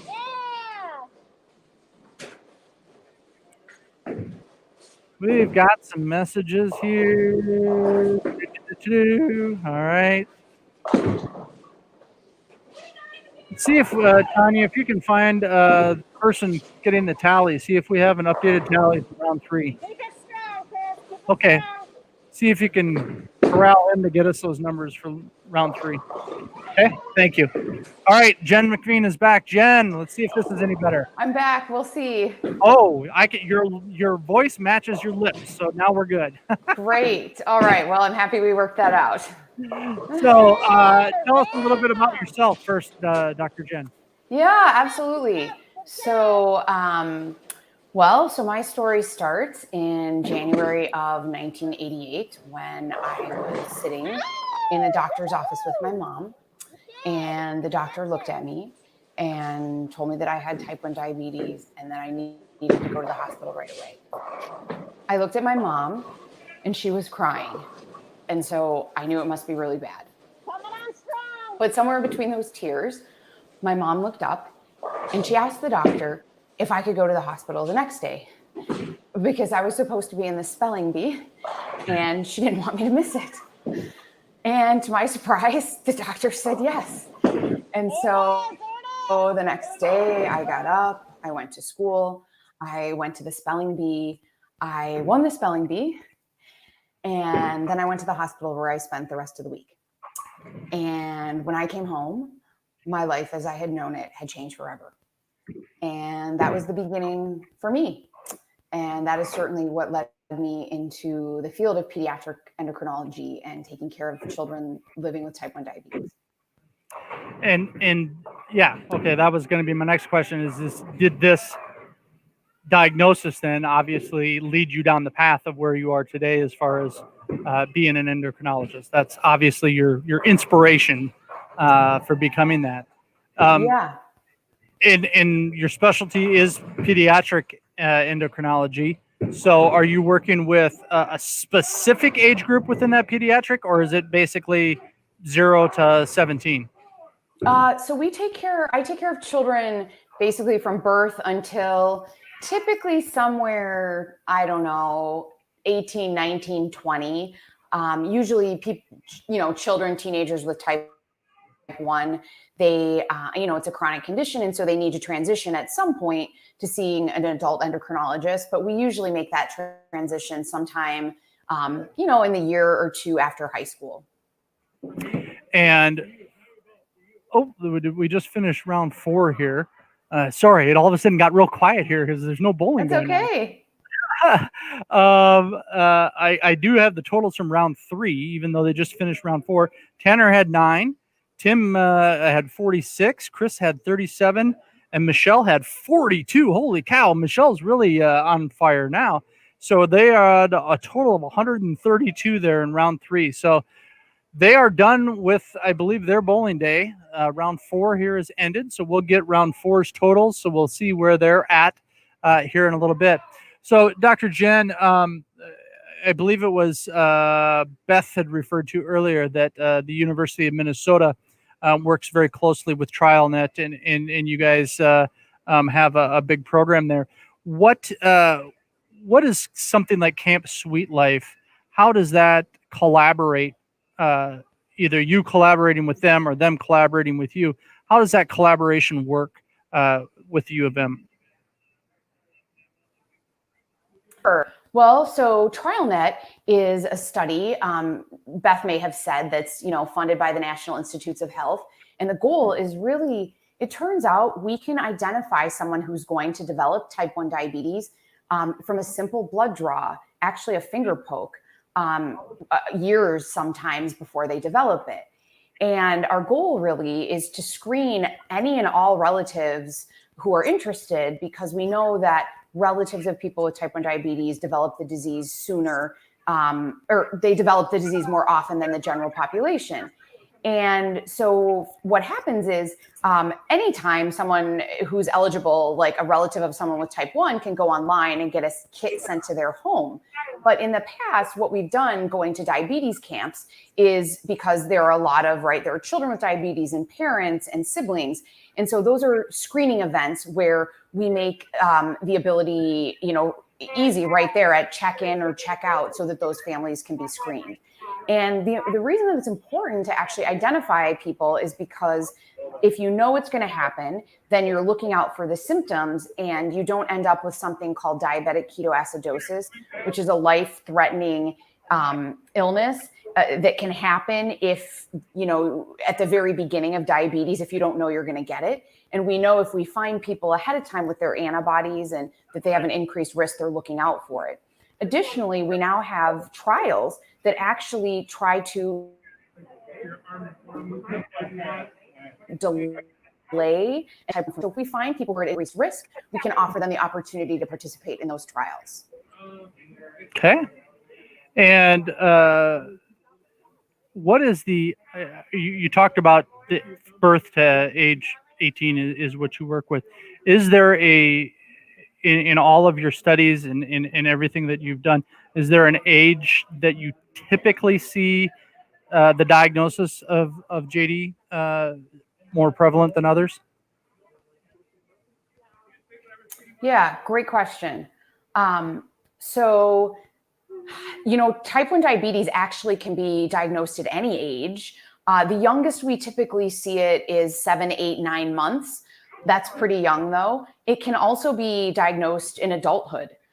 In pediatrics, it's very common to be diagnosed during puberty. That's a really common time during the teenage years, but we also see many children who are diagnosed all throughout, toddlers, elementary school age, middle school, and high school. I really became involved with TrialNet myself. My first job was in La Crosse, Wisconsin. I finished my fellowship in 2008 at the University of Wisconsin. And there had never been a pediatric endocrinologist in La Crosse, Wisconsin before. And I started screening a lot of people in that area for TrialNet. And we found quite a few people that were positive who were then able to participate in research studies at the University of Minnesota. And then I have 3 children of my own that I had all screened through TrialNet. And unfortunately, my youngest daughter, who's 7 now, she became antibody positive a couple years ago, which means that she has an increased risk of type 1. And that really led me to put together a protocol and a research study, which we are doing right now at the University of Minnesota, as well as 5 other sites across the US, Stanford, Colorado, Kansas City, Indiana, and Yale, where we're actually looking at starting artificial pancreas technology, as well as a blood pressure medication called verapamil to try to preserve beta cell function, try to help the children who have just been diagnosed with type 1 diabetes, that some of the cells are still making insulin right when they're diagnosed, and we're trying to extend that honeymoon. The honeymoon. That's an interesting way to describe that. Yes. Do you, because you're here in Minnesota, I believe, if I remember right, you're up in the Twin Cities, right? Yeah, but you're at the U of M, of course you are. Yeah. Do you get to come down and do you partake in the camp each year, or is that not something you're able to do? No, it's a really interesting I'm sure you're question. a pretty woman. So as a child, I grew up in Plymouth, and I went to Camp Needlepoint, which is another diabetes camp that is in Hudson, Wisconsin. And so I was there as a camper. And then I have been on the medical staff there for the last 15 years, similarly to Camp Sweet Life. Unfortunately, Camp Needlepoint also wasn't able to go forward this summer because of COVID. Sure. And I have to say, I see patients in Woodbury as well as Maple Grove. So kind of on the 2 sides of the Twin Cities. And a lot of the families that I have on the west side of town, especially in the last couple of years now that Camp Sweet Life has transitioned to the facility that I believe is in Annandale. Yeah, the note here to me says Buffalo, Minnesota. And I think Buffalo. Yeah. So I have a lot of patients on the west side of town that have enjoyed in the last couple of years going to Camp Sweet Life. And I really think camp is really important, and that all children with diabetes should have the opportunity to go, because to be honest, it's the only place where if you have type 1 diabetes, you actually can feel like you're not different. Like the people who are different are the people who aren't counting their carbs at meals and aren't giving insulin and, don't have a pump or aren't giving a shot. And that is the only week all year long where I personally feel like everybody else is different. Right. And it's nice for the kids to see that like, wow, there are a lot of other kids that actually have diabetes. And so I think camp is really wonderful. And I am certainly praying that we're able to return to camp next summer. Yeah, I mean, I know that it was a tough decision. I know Renee outside of Camp Sweet Life as well, and I know it was a tough decision for them this year to have to postpone it or to cancel it, I guess, technically. And hopefully here in 2021, COVID slows down, goes away, maybe, I don't know, and allows everybody. And I said earlier, I don't know if you were watching before you came on, I said to Renee, I said, I would imagine maybe that the medical staff volunteers might increase in 2021 because everybody's going to be looking for a week-long vacation. And what better than to go to a camp as a volunteer medical staff. So you said Camp Needlepoint, that's the one in Wisconsin? How many, just out of curiosity, how many campers do they typically have? So it's a 2-week camp. And the first week there is a day camp for children ages 5 to 8. And then there's also an overnight camp that I think it starts, you have to be 8 to sleep over. And then there's somewhere around 200 to 250 each week. Oh, wow. Okay. So a little bit of a bigger camp than Camp Sweet Life, but yet the philosophy and the mentality is all the same. I think it's all really similar. Yeah. Yeah. So we've got the second round of bowlers here that are getting ready out in the lanes. They're getting a picture taken here. And we got a new round of volunteers, I think, coming in to tally up totals. Tanya, we don't have the final totals yet, do we?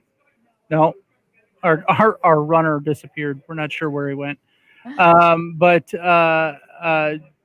we are here with Dr. Jen McVean, a pediatric endocrinologist from the University of Minnesota.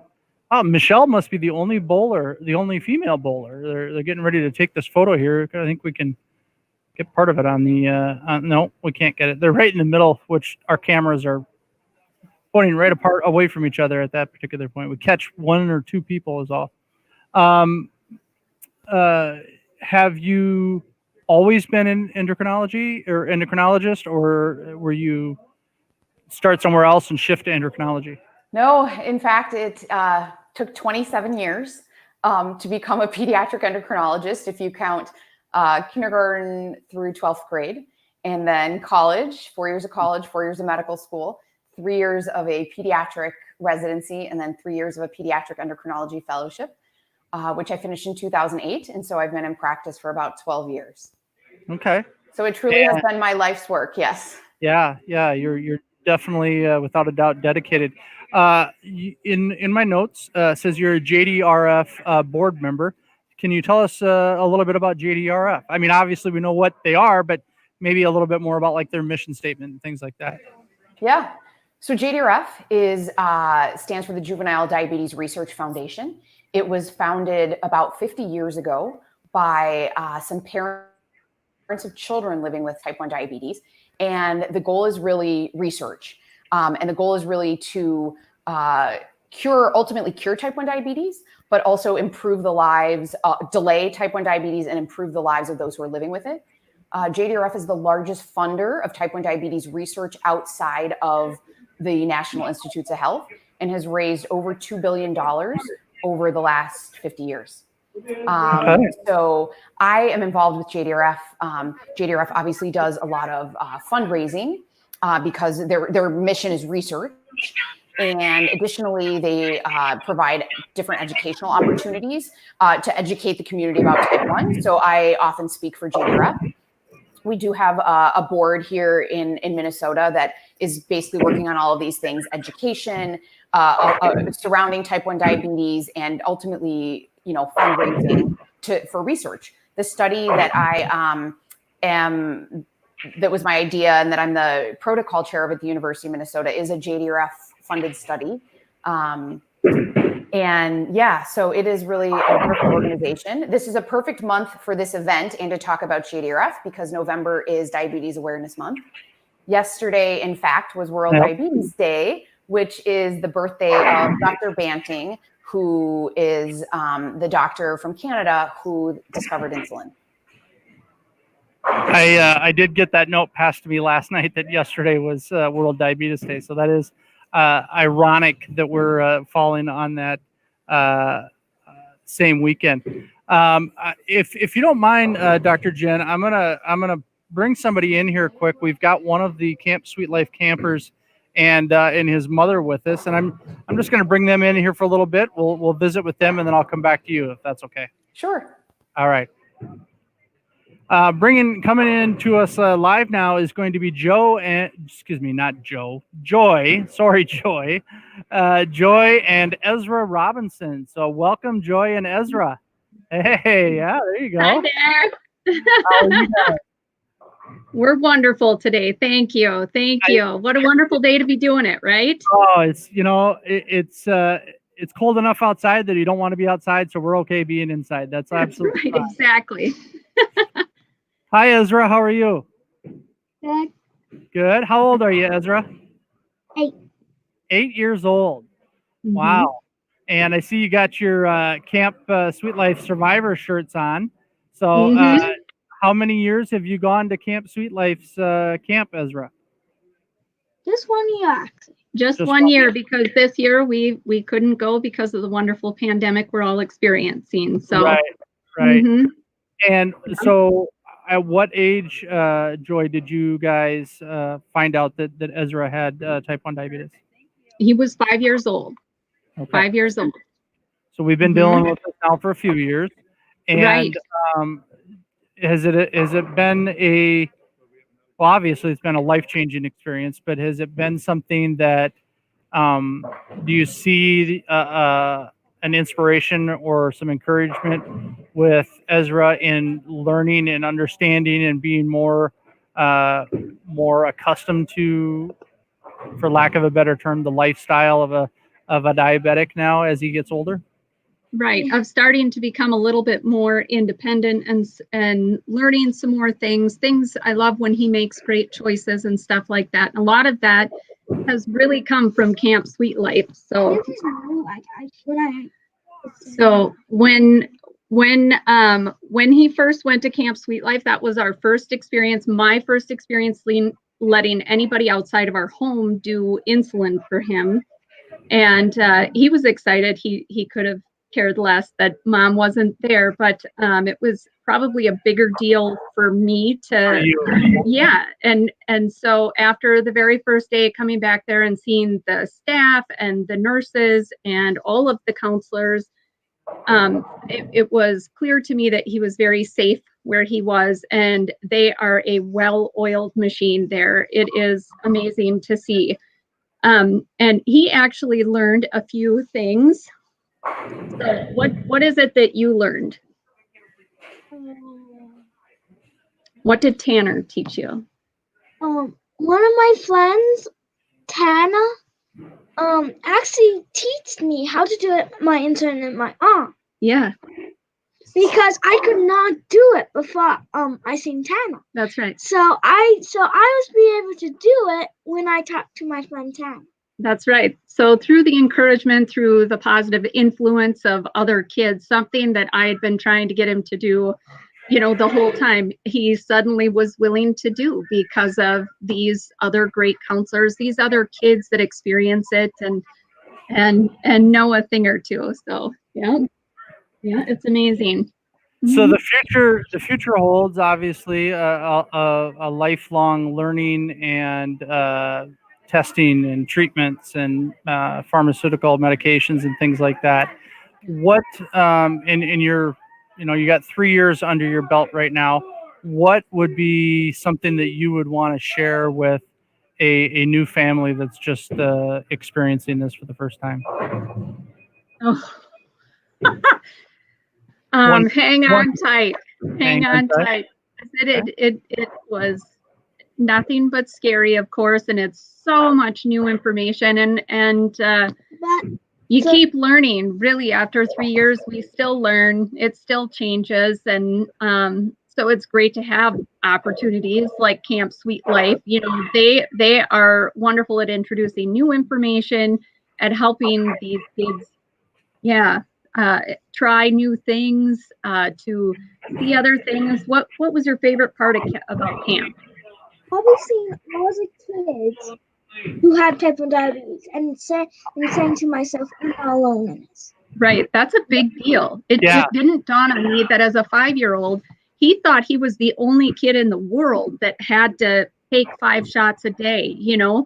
And so it was profound when he went there and he sees all these other kids that have to take shots, and they, you know, have to check their blood sugar, and they have to watch what they eat and all of these things. And so that it's powerful. It was powerful for me. It was powerful for him.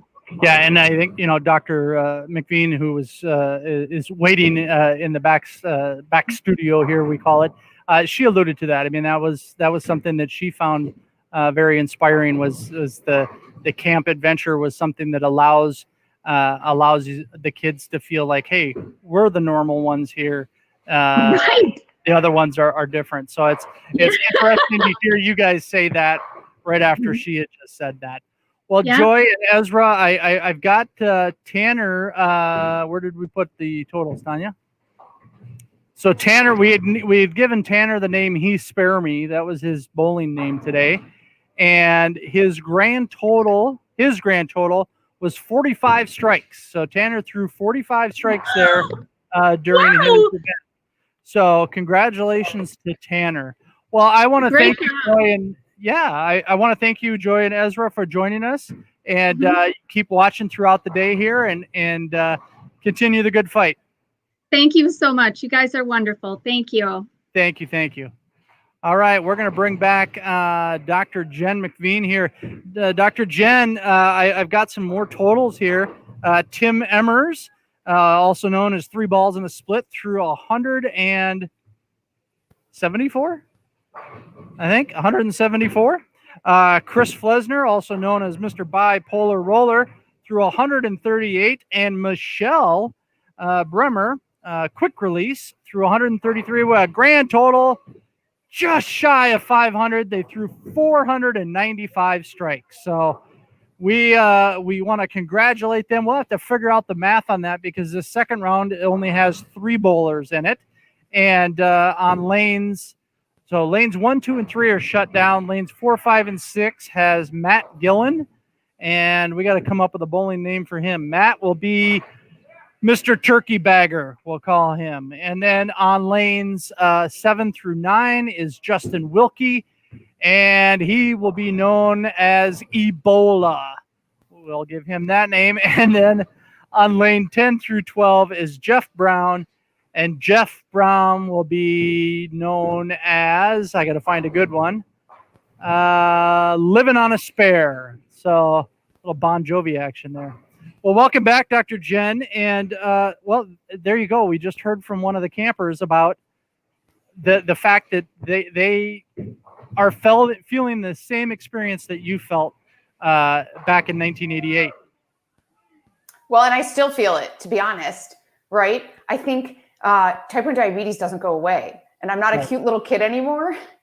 It's, you know, almost 33 years since I've been diagnosed, but I still enjoy being medical staff because, again, I feel like, right, like I don't, it's the same for me as an adult, right? Like you go to a dinner party, you go out to a restaurant, like I'm still the only one typically who's, you know, counting the carbs, giving the insulin. So it really, I feel fortunate that I get to keep going to camp as an adult and as a medical staff because it's fun for me too. And is it something that Oh, where I had the question in my head, and then it leaked out before I got it out of my mouth.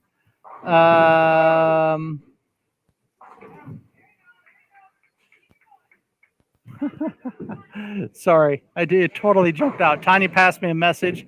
I realized I got all the bowlers' names wrong on what lanes they're on, and so I'll have to go back and do that. But Dr. Jen, what at the U of M, or maybe even more importantly, with the study that you're the chair of right now, is there anything that the general public, what do you hope to learn in the end of the study? What do you hope to learn from? Yeah.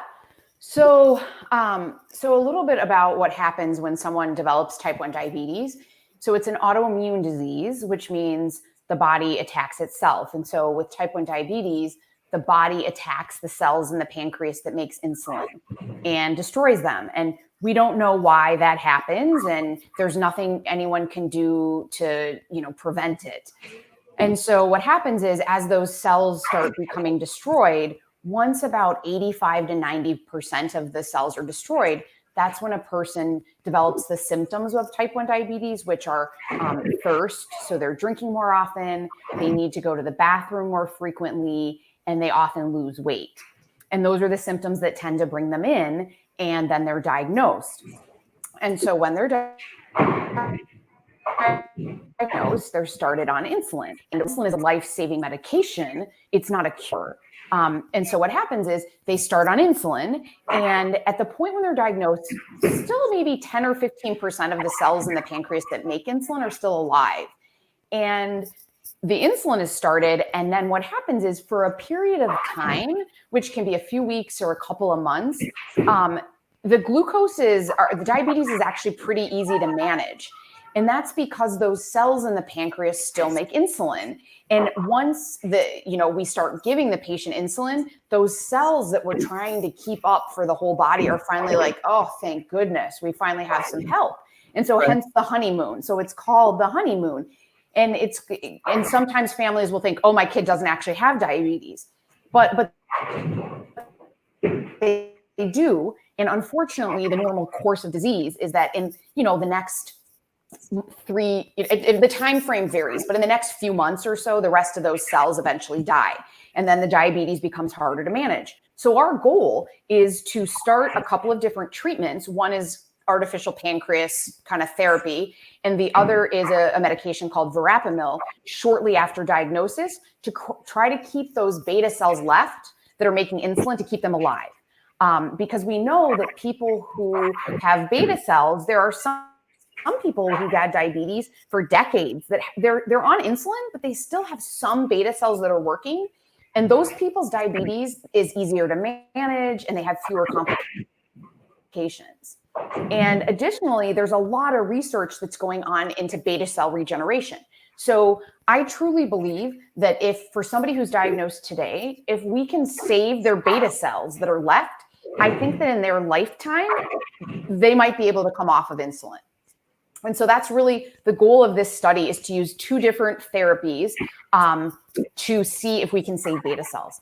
And people are eligible if they've been diagnosed with diabetes in the last month and are between the ages of 7 and 17. And so this is where it's a little bit tricky, because we have to find out about these patients so quickly in order to get them started. So that's really our goal, is to try to save those beta cells that are still making insulin. Well, and like you mentioned, the testing is simple for the autoimmune side of it to determine if they have the antibodies is as simple as a finger prick. Is there a website that people can go to that you're aware of that they can go to order one of the tests? For TrialNet, yes, diabetestrialnet.org, or they can just Google TrialNet, and yes, you fill out some information, everything will be sent to them. My study that I was telling you about, in case there are people with new onset diabetes, is called CLEVER. It stands for closed loop verapamil, but it can be found on the national clinicaltrials.gov if you put in type 1 diabetes and CLEVER, or the University of Minnesota. We have a link there as well. All right. Well, Dr. Jen, I appreciate you joining us here today, and we thank you very much for being on and being our guest and telling us a little bit about not only what you do, but the importance of the study that you're working on. So thanks for joining us today. Great. Thank you for having me. Bye-bye. All right. Bye-bye.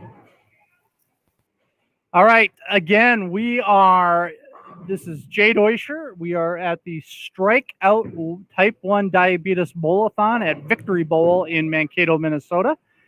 We've got a guest coming up here in just a little bit.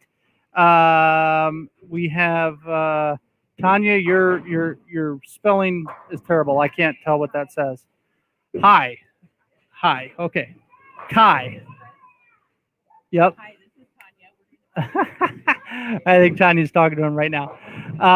So real quick here, I got the bowlers wrong earlier. On lane 4, 5, and 6 is Jeff Brown. On lanes 7, 8, and 9 is Justin Wilkie. And on lanes 10, 11, and 12 is Matt Gillen. So I had the bowlers mixed up there. So Jeff Brown, Justin Wilkie, and Matt Gillen. So Jeff throwing there on lane 6, missed a few pins. We've got Justin Wilkie here throwing right now on lane 7. And he picks up a strike. Nice job. Whoop, whoop. And then over on lane 10 is Matt Gillen, and unfortunately he missed a couple pins there. So our next guest, I'm deaf, folks, Kai Sinclair. So our next guest, sorry Kai, I want to make sure we get the name right. Kai Sinclair, he is with Tandem Diabetes. Hi, Jay. Good morning, Kai. Morning. I was almost at afternoon, but it's not afternoon yet. Maybe it is afternoon where you're at. Where are you at? I'm in Iowa, so greetings from my office in the Des Moines area. Ah, nice. Where at in Des Moines?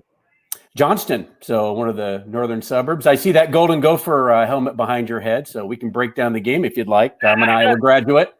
They actually have it's various sports memorabilia here, and they at Victory Bowl, and they're doing a silent auction. So nice. if you want to place a bid on that helmet, let me know. I can throw your name down here in a dollar amount for you.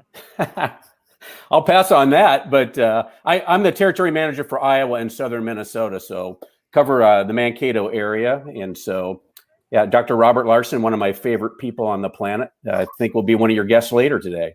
Awesome. And so, Kai, tell us first a little bit of history about you, and then history about Tandem Diabetes and how they collaborate with everything going on here. Sure. So professionally, I've been in medical sales since the late 80s. I've been selling insulin pumps since the early 2000s. Worked with a company called MiniMed that's now owned by Medtronic. So they're still on the market with a pump system. Also Roche Diabetes, which for those viewers that know of the Accu-Check brand, if they've ever used an Accu-Check glucose meter, they also have an insulin pump. So sold both their glucose meter and pump systems. And then I've been with Tandem Diabetes since 2016. They are a manufacturer of insulin pumps based out of San Diego. They have territory managers like myself scattered throughout the U.S. So I'm kind of sales customer service focused. And then I have a clinical partner that's a diabetes educator. So if a clinic doesn't have a pump trainer for a patient, she serves that role.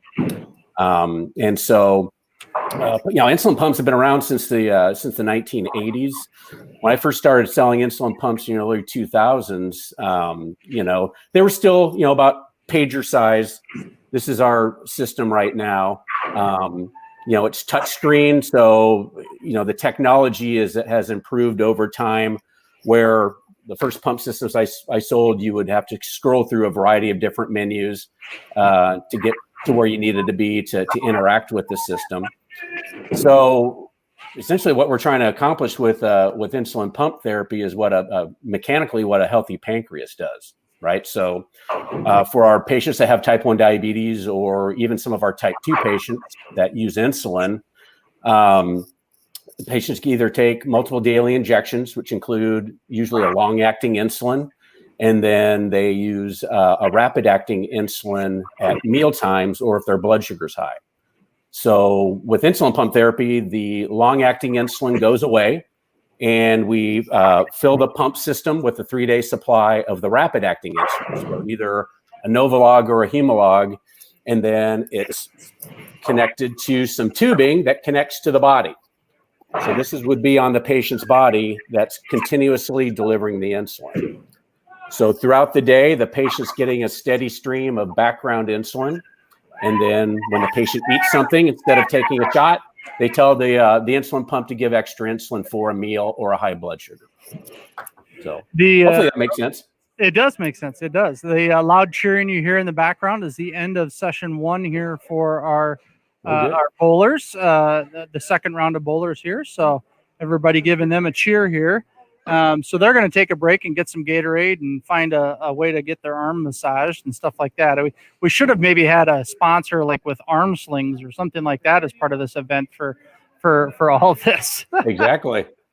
Lots of strikes, it sounds like. Yeah. We had 495 strikes from the first session. So we'll have to see. We're short 1 bowler in this, but we'll have to figure out the average to see if this group does better or matches at least, or what they do. So let's see here.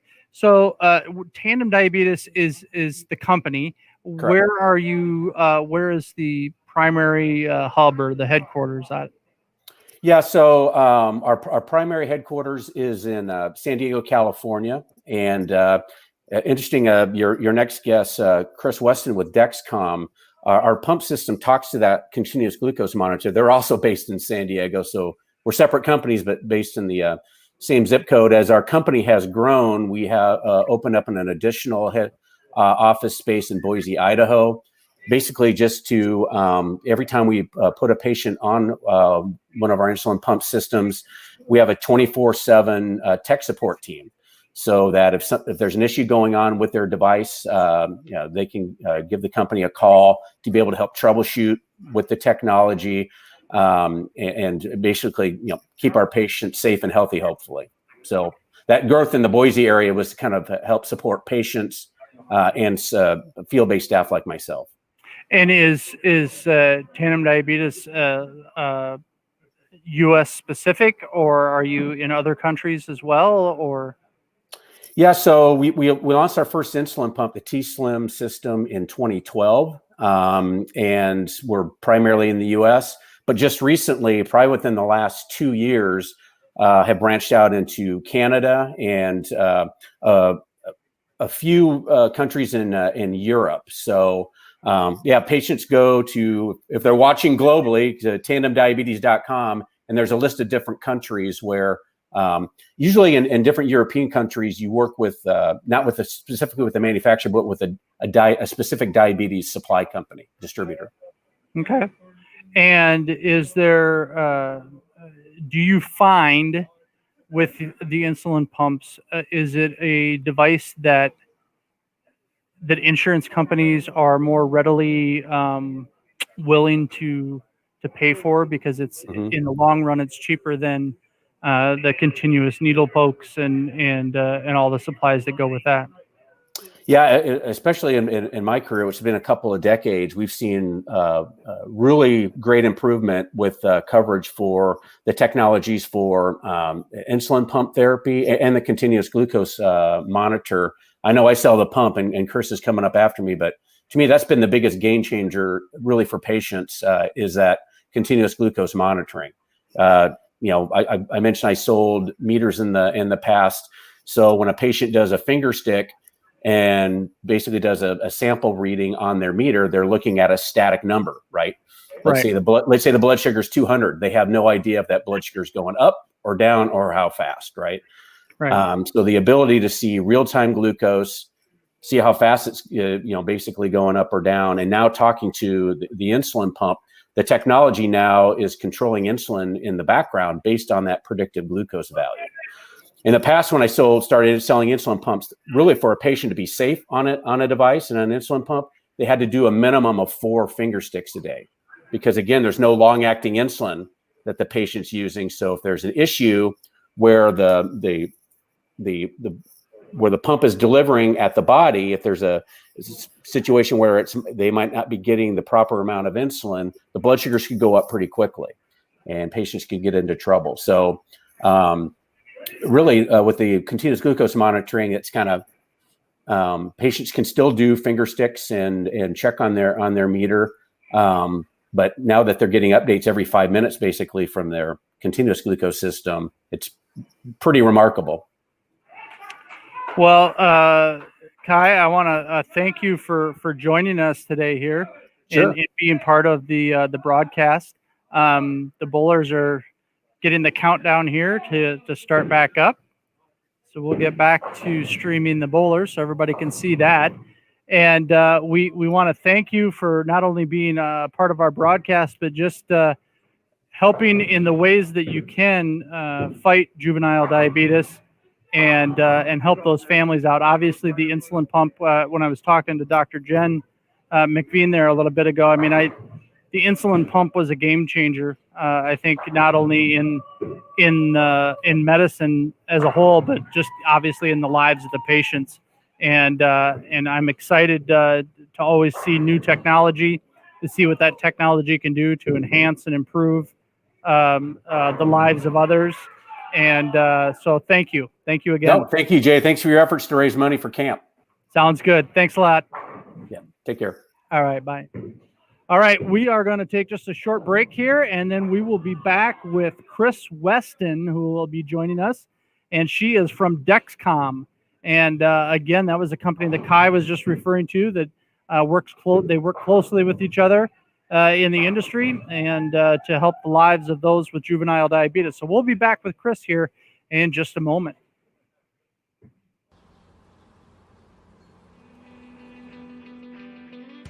This is the year you move.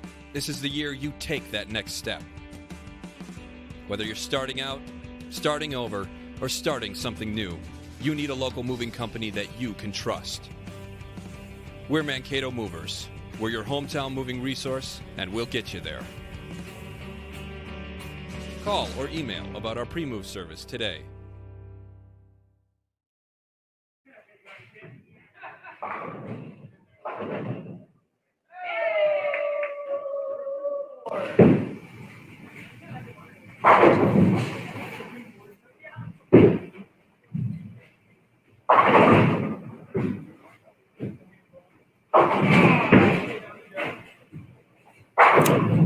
All right, everybody, welcome back to Victory Bowl. We are going on just over 2 hours here at the Strikeout Type 1 Diabetes Bowl-A-Thon, put on by some great sponsors.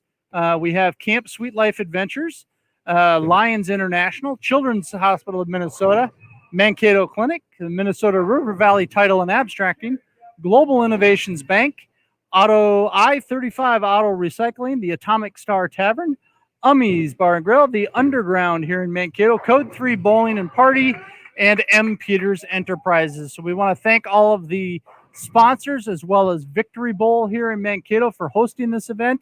Obviously, Victory Bowl is one of two great bowling alleys here in the Mankato area. The other one being the Wow Zone is one of our sponsors for our broadcast. Our broadcast is called Inspire, Collaborate, and Encourage, I.C.E. My name is Jay Deutscher, and my wife Tanya and I, each week on Thursday at 4 p.m. Central, we produce a podcast online, video podcast called I.C.E. And we talk to different people who have inspirational, encouraging, and collaborative stories about things either in their personal or in their professional lives. Real quick rundown here before we get to our next guest. On lanes 4, 5, and 6, we have Jeff Brown, who just misses a couple pins there on lane 4. On lanes 7 through 9, we have Justin Wilkie. He's throwing on lane 7 right now. Let's see if he picks it up. And he does. Nice job. And then over on lanes 10 through 12 is Matt Gillen, and he's throwing on lane 11 right now. And he picks up the strike as well. So we're seeing a lot of strikes here being thrown in our last group of bowlers. They are currently on their second round and should be finishing their second round up here pretty quick. Our next guest is Chris Weston. And Chris, I don't have a lot of information on you, so my apologies. I don't exactly know what your title is, we know that the company is Dexcom. So why don't you go ahead and tell us a little bit about you and a little bit about Dexcom. Okay, sounds good. Thanks so much, Jay. So as you said, I'm Chris Weston. I'm with Dexcom. I'm a territory business manager in the Minneapolis area here. I do go down to Mankato. So Dr. Larson is one of the ones who's just kind of reeled me into Camp Sweet Life. He's just such an amazing advocate for all his patients and for the camp itself. So I started out in sales, of course. Did not have a real close connection to type 1 diabetes until I started working for One Touch. So that was LifeScan, a Johnson & Johnson company. I was there for 15 years. And one of my best friends has diabetes, and she was diagnosed when she was 6. So I've known her for quite some time now and have learned quite a bit from her. And the interesting part too is at that time, we were talking about finger pokes and how important it is to know exactly where your blood sugar is. But I would have some doctors that wouldn't even try poking their fingers because it hurts so bad, right? Mm-hmm. And I heard about this thing called continuous glucose monitoring, and I thought, what? This takes away finger sticks completely. And I kind of started thinking of finger sticks as barbaric. And I left LifeScan, went on to Dexcom, and ever since I've been here, it's been about 6 years now. It's just been incredible, and we still have a few products yet to come that are even better than the G6 is right now. And obviously, you heard Kai mention your name there a little bit while you were in the green room waiting. The one question I guess I didn't get out of Kai's interview is, are you guys a competitor with Kai's company, or are you guys collaboratively working together? We are collaboratively working together. So one thing that Dexcom has done from the beginning, which I think is super interesting, is that they collaborate with a number of different companies just to help the patient. What has happened in the past is if one company had a pump, well, then that company would have a CGM as well. So let's give Medtronic for an example. It would be the Medtronic pump and the Medtronic sensor. So what we do is we focus solely on continuous glucose monitoring, so we can partner with a number of different pumps that are out there. So it is one of the pump companies that we partner with. We've also partnered with InPen. And is it something that do you find yourself personally, because again, our podcast, we call it Inspire, Collaborate, and Encourage. Do you find some extra bonus, satisfaction out of getting to collaborate with other companies and seeing what your product and other companies do? I love collaborating with other companies. It's amazing. First of all, you get to work with great people like Kai, and you get to learn more about what else is out there.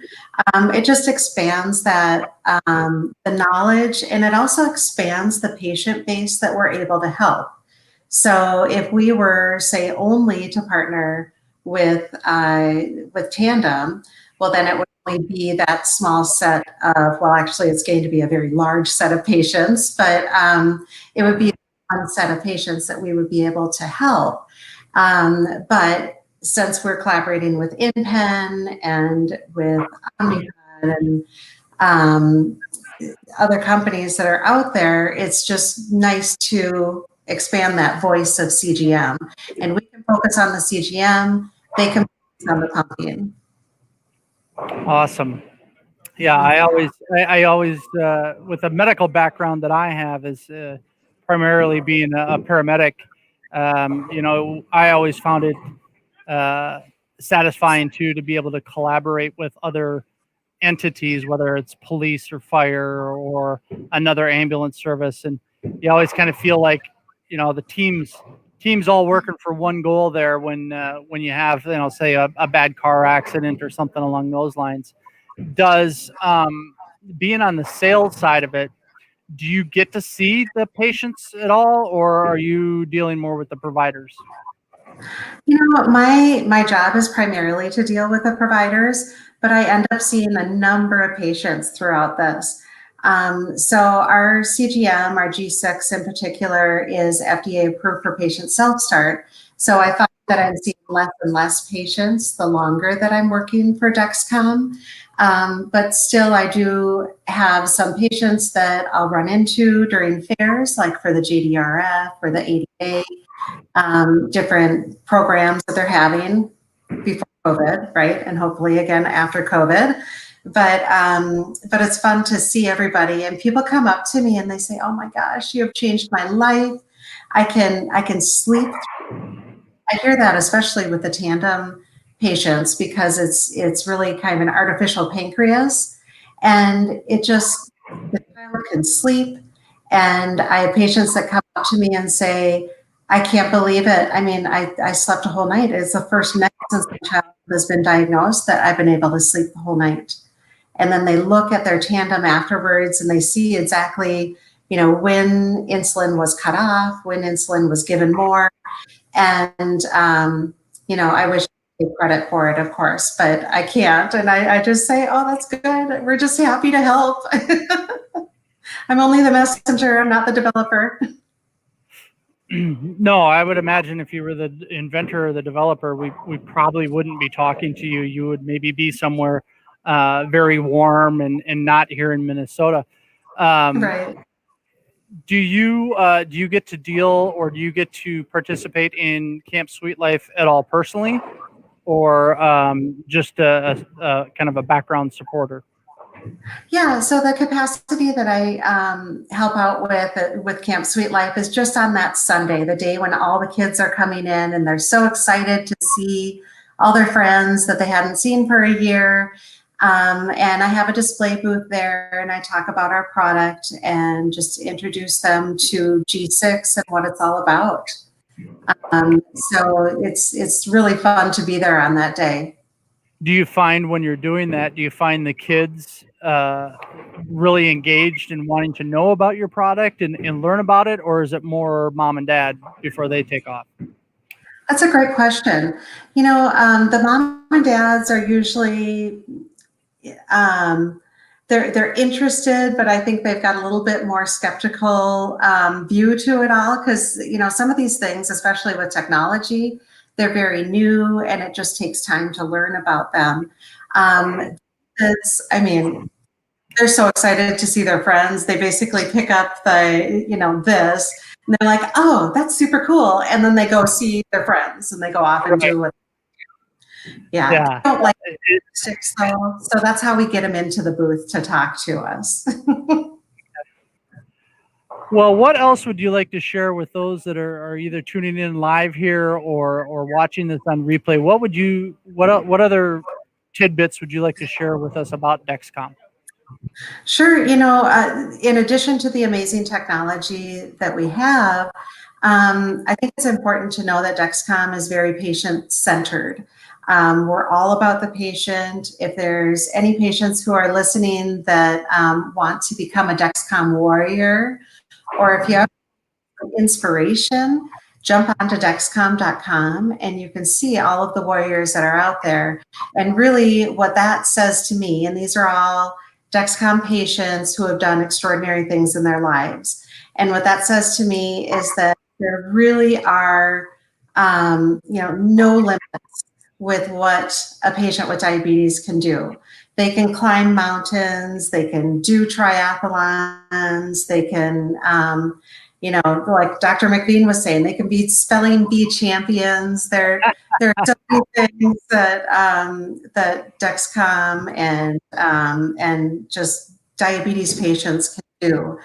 And if anyone was checking out this kind of technology a couple of years ago, they may have found that the access was really tough, so it was hard to get it. You might have to go through like a distributor to get CGM, but now that's not true any longer.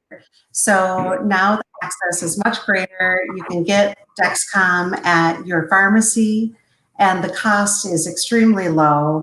And I'd say, one of the things for this year, for 2020, even though 2020 has been just wild, is that we have Medicaid coverage now, and it can be accessible for anybody with diabetes. There's no, you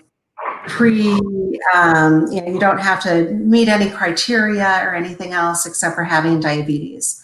And that's just a neat thing, because there used to be a lot of barriers, and now it's just very open and very accessible. Well, again, Chris, I want to thank you for joining us here today. We've got our next guest joining us here in a little bit, but enjoy the day up in Minneapolis. I assume that's kind of where you're at. And thank you. Thank Dexcom for all you do, as our second round here for bowling group number 2 just wraps up here. And the Gatorade's going to get sucked down right now. Gatorade, you need to get a hold of us and be a sponsor of this event, or Powerade, or Aquafina. We would take that corporate money to put towards juvenile diabetes research and treatment and Camp Sweet Life. So again, Chris, thank you very much for joining us, and you have a great day. Thanks, Jay. Take care. Have fun today. All right. Bye-bye. Okay, so we again are coming to you live from Victory Bowl in Mankato, Minnesota. This is the Strikeout Type 1 Diabetes Bowl-A-Thon, and I am Jay Deuscher, along with my wife here, Tanya Deuscher, who's producing behind the scenes, and we are with I.C.E, Inspire, Collaborate, and Encourage. We're a weekly podcast on Thursdays at 4 p.m. We have a variety of different guests that we have interviewed already this year. We started this in March of this year after I had gone through some health issues myself, and still am going through. And so we were happy to be asked to come and help bring this to you, this programming to you live. We're going on 2 hours and 19 minutes right now. I'm pretty sure that Facebook probably isn't going to allow this to stay on. I don't know. I don't know if there's a time limit from Facebook or not, but we've got Carrie Emmers here posting, Tim, keep the strikes coming, and also this is awesome bowlers. So thanks to Carrie Emmers. I'm guessing that's a relation to Tim somehow, and Tim is I think bringing us the totals here from rounds 1 and 2, so that'll be good. So let's see where we're at. Round 1 for Matt Gillen saw 37 strikes. Round 2 for Matt saw 52. So he really jumped up there in the second round. He's got a total of 89 strikes here through the first 2 rounds. That is more than anybody else has thrown today in 2 combined rounds. Justin Wilkie had 33 strikes in the first round, and he's got 29 in the second round for a grand total of 62. And then Jeff Brown threw 31 and matched it with another 31 in the second round. So in the first round, between the 3 bowlers, they threw 101 strikes. And in the second round, they threw, I got to do my math, carry the 1, that's a 2, that's a 1. They threw 110 strikes. So 110 in the second round, 101 in the first round, for a grand total of 211. So congrats to the bowlers who are on a break here. We have a bowler over on lane 1 that I think is just the general public bowler that is hopping on here. We're going to take a break here from one of our sponsors, and we'll be back here in just a bit with more action from the Victory Bowl in Mankato, Minnesota, the Strikeout 1 Type Diabetes Bowl-A-Thon. We'll be back in just a moment.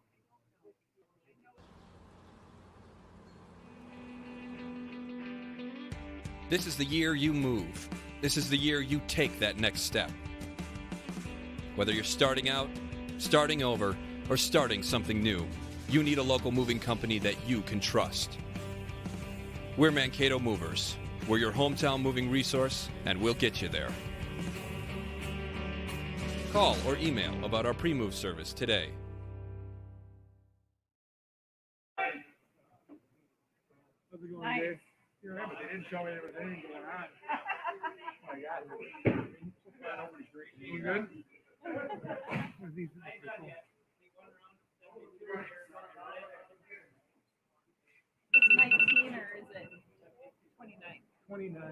All right, we are back here live from Victory Bowl. We're on a break between rounds 2 and 3 here from our second group of bowlers.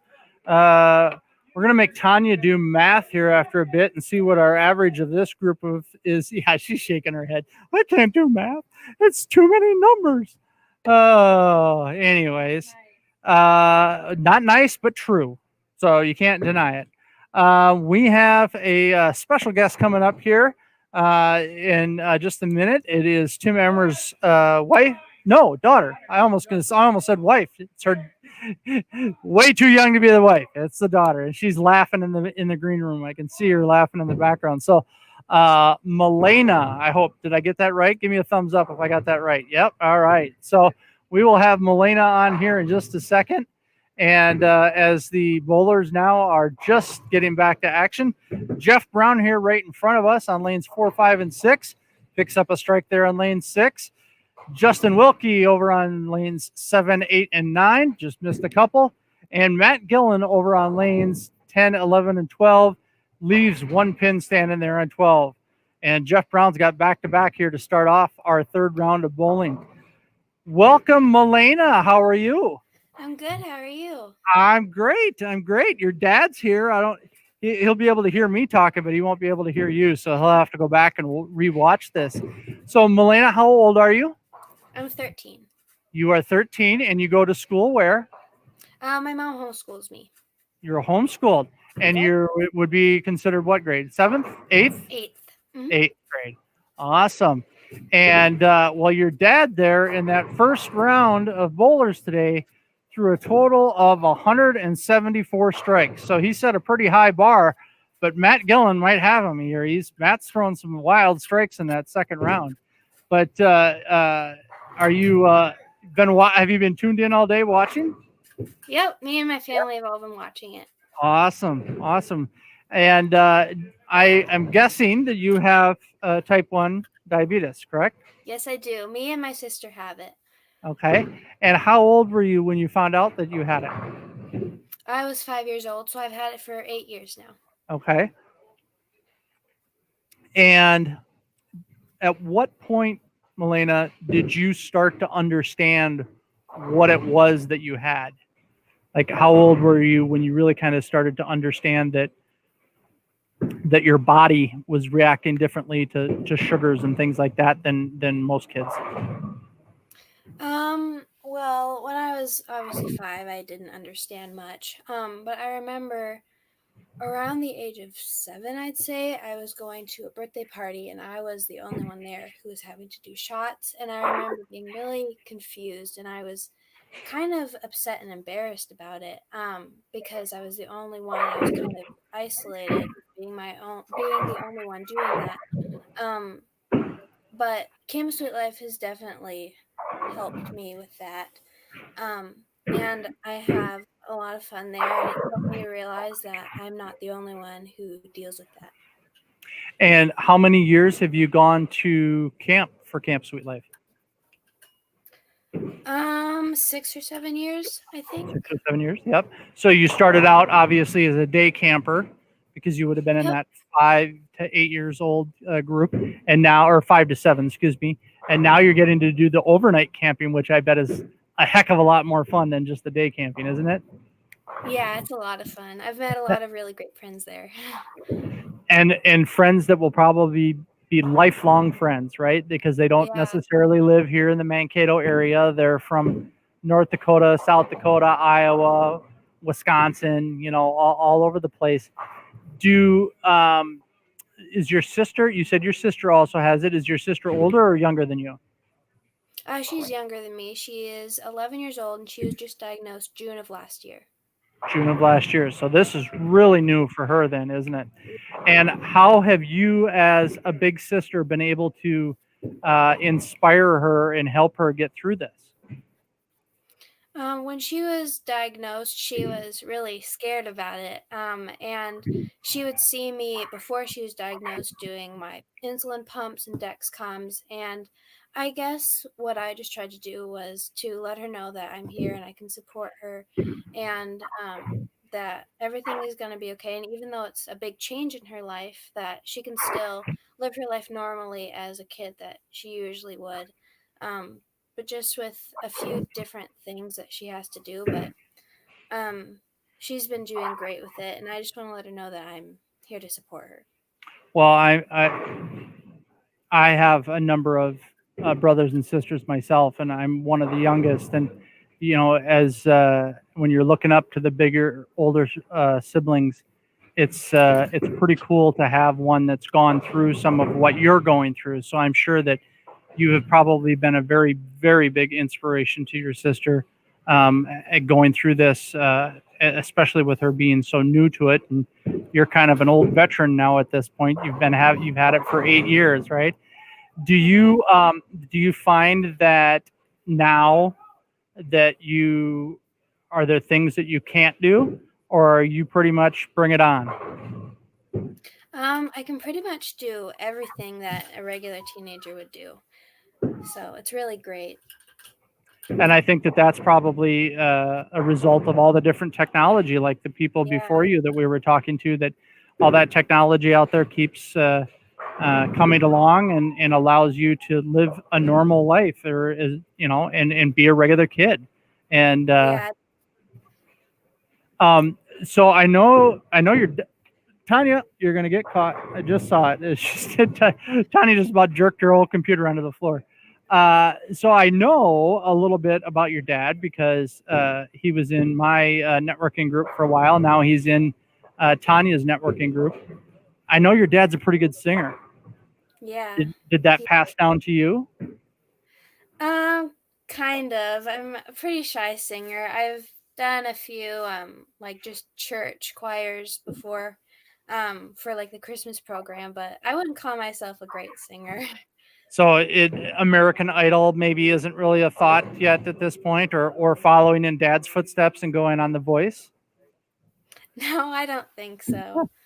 I definitely really do enjoy music though, and right now I'm doing piano and ukulele. Ukulele, really awesome. Well, that's a little different. You don't hear too many people talk about that, about learning how to play the ukulele. Do you have a dream someday of going to Hawaii? Is that why, or the tropics? That'd be pretty cool, but I just started playing ukulele because I love music, and it's really fun to experiment with different ways to write music, and I think it's a lot of fun to play the ukulele. Well, maybe we just get the word out right now to Mom and Dad, because Dad's standing not too far, but he can't hear me because of all the bowling going on. Maybe we put it out there right now for Christmas. You would like a trip to Hawaii. I mean, that would be a pretty good Christmas gift. You don't need anything else other than the trip to Hawaii. Okay. Well, there we go. I consider me Santa, and I've heard your request, and I will pass that on to the powers that be. Alrighty. So, your mom's probably in the other room laughing right now. Are you the oldest of the? I know you got 4 siblings. Are you the oldest? Yes, I am. You are. Okay. And is there anybody else in the family that's a really good singer? Well, my mom is a really good singer as well. And Lachlan, he is 6 years old. Maybe we'll end up seeing like the Emmers family band or something like that someday. Yeah, maybe.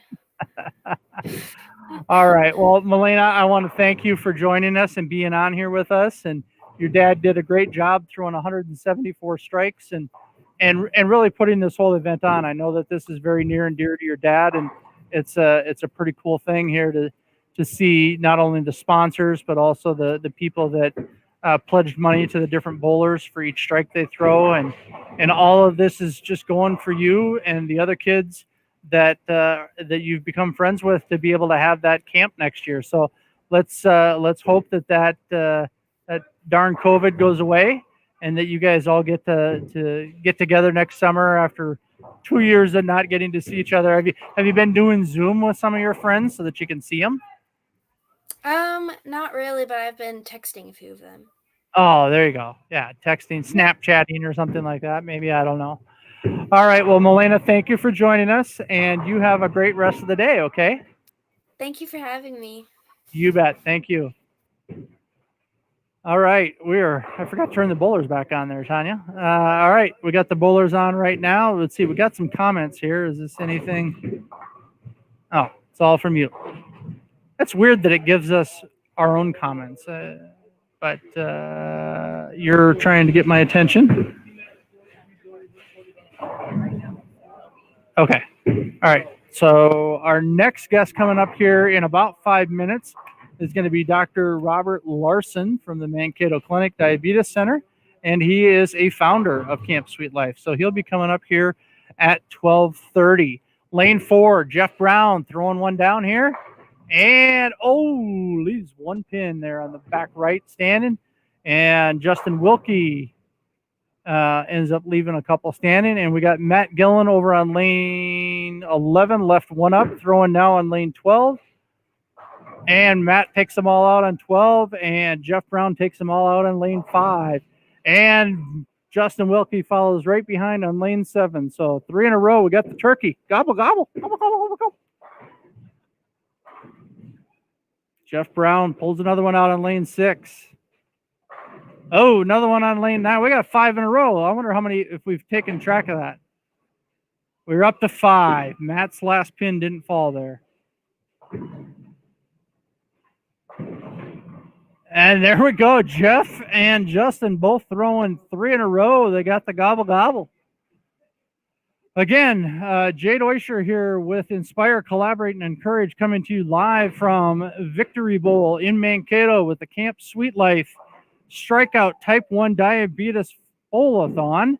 Camp Sweet Life Adventures is a 501c3 nonprofit organization started in 2010 with a one-day 26 youth experience for kids with type 1 diabetes. 2020 had to be canceled due to COVID, but in 2019, they were up to 120 campers with a staff of 67. State-of-the-art medical facility at Camp Courage in Buffalo, Minnesota, to help take care of all of the campers. And even some of the counselors are ex-patients, or not ex-patients, former campers, I should say. The only diabetes camp in Minnesota, we heard about earlier, one called Camp Needlepoint in Hudson, Wisconsin area. It has day campers age 5 through 7, and then overnight campers age 8 through 15. Counselors in training are usually the age 16 and 17, and then they have the rest of their actual counselors, medical staff, and programmers for age 18 and up. Cost of a camp is about $375 per camper for the overnight ones. So it's a great experience for the week for the kids, as well as the adults that are helping out. Campers come from northern Minnesota, the metro, southern Minnesota, Wisconsin, Iowa, and the Dakotas. Camp dates for 2021 are August 1st through the 5th, and they are more than just a camp. Camp Sweet Life Connects is mission to meet, network, and connect with parents and families other than times of camp. See their Camp Sweet Life website for dates, activities, opportunities to get involved. So again, we want to thank Camp Sweet Life Adventures. And if you didn't know, type 1 diabetes is a chronic autoimmune condition where the body's own immune system attacks and destroys the insulin-producing beta cells of the pancreas that regulates blood sugar to stay alive. So this is a tremendously important event, as well as the entire program that Camp Sweet Life puts on. Jeff Brown throws another strike down on lane 4. Matt Gillen throws down one on lane 11. And Justin Wilkie on lane 9. Oh, just leaves a couple pins. Didn't get the pin to bounce out of the gutter there to help him out. Again, we have our next guest coming up. I believe he's giving maybe a TV interview right now, or radio.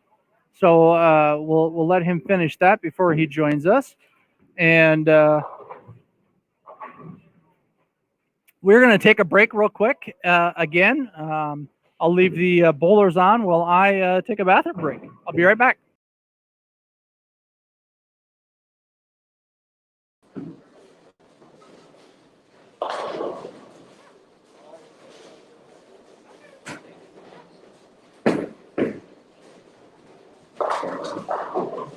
One minute.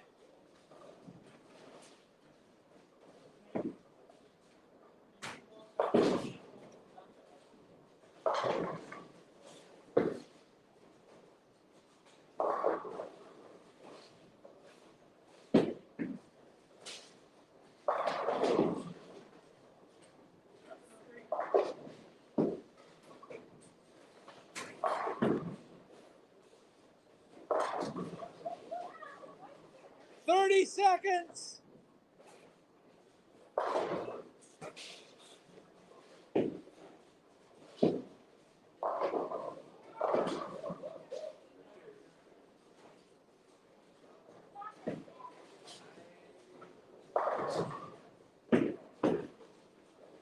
Ten, nine, eight, seven, six, five, four, three, two, one. Stop.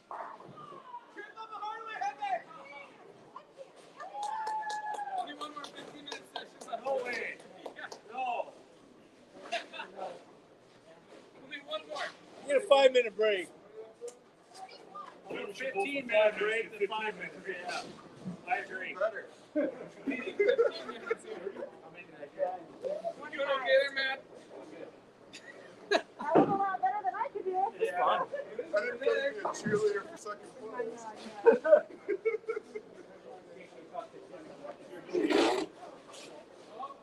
You're still on pace for me, man. Strike percentage is too high. Based on where you're at, you're still on pace to beat me. You need 46 or better. Yeah?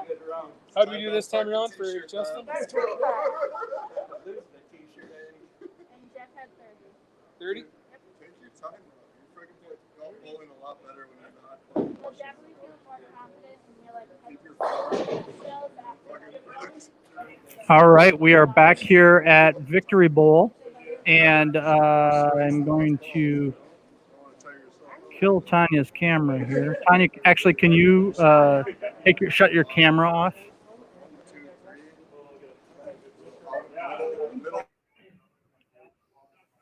Don't mute yourself though, just your camera. All right, there we go. So now we should be able to hear you, Dr. Larson. All right, you gotta move your microphone down there. There we go. You got to get the NASA control here. All right. I am getting a lot of feedback here from something. Yeah, why don't you shut that off just momentarily, see if that clears it up. There's totals from 3. All right, bear with us here, folks, as we work with this. Are you logged in? No, with your phone? Yeah, let me borrow your phone here for a second. I'll get you logged in. All right, folks, the bowlers are on a break here right now after their third round. We're going to hear from some of our sponsors here and get Dr. Larson dialed in. Be right back.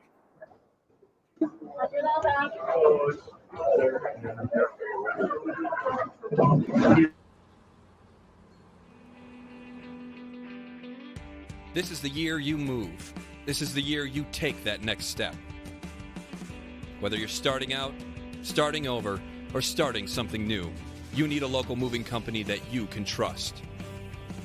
We're Mankato Movers. We're your hometown moving resource, and we'll get you there.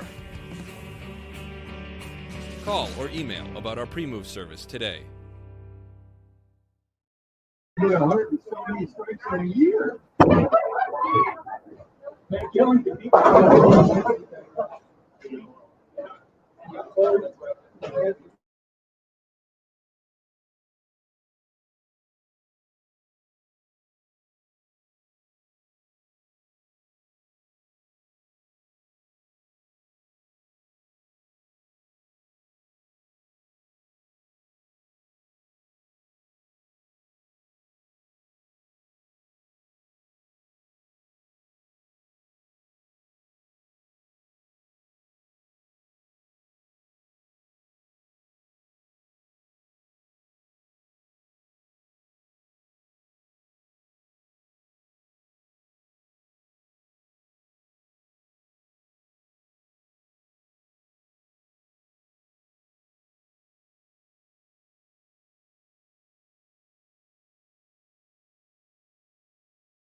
All right, folks, we are back here at Victory Bowl, and the bowlers have just started round 4 here. And after round 3, Matt Gillen had another 41, Justin Wilkie had another 25, and Jeff Brown just missed his 31s, but he bowled a 30 strike round.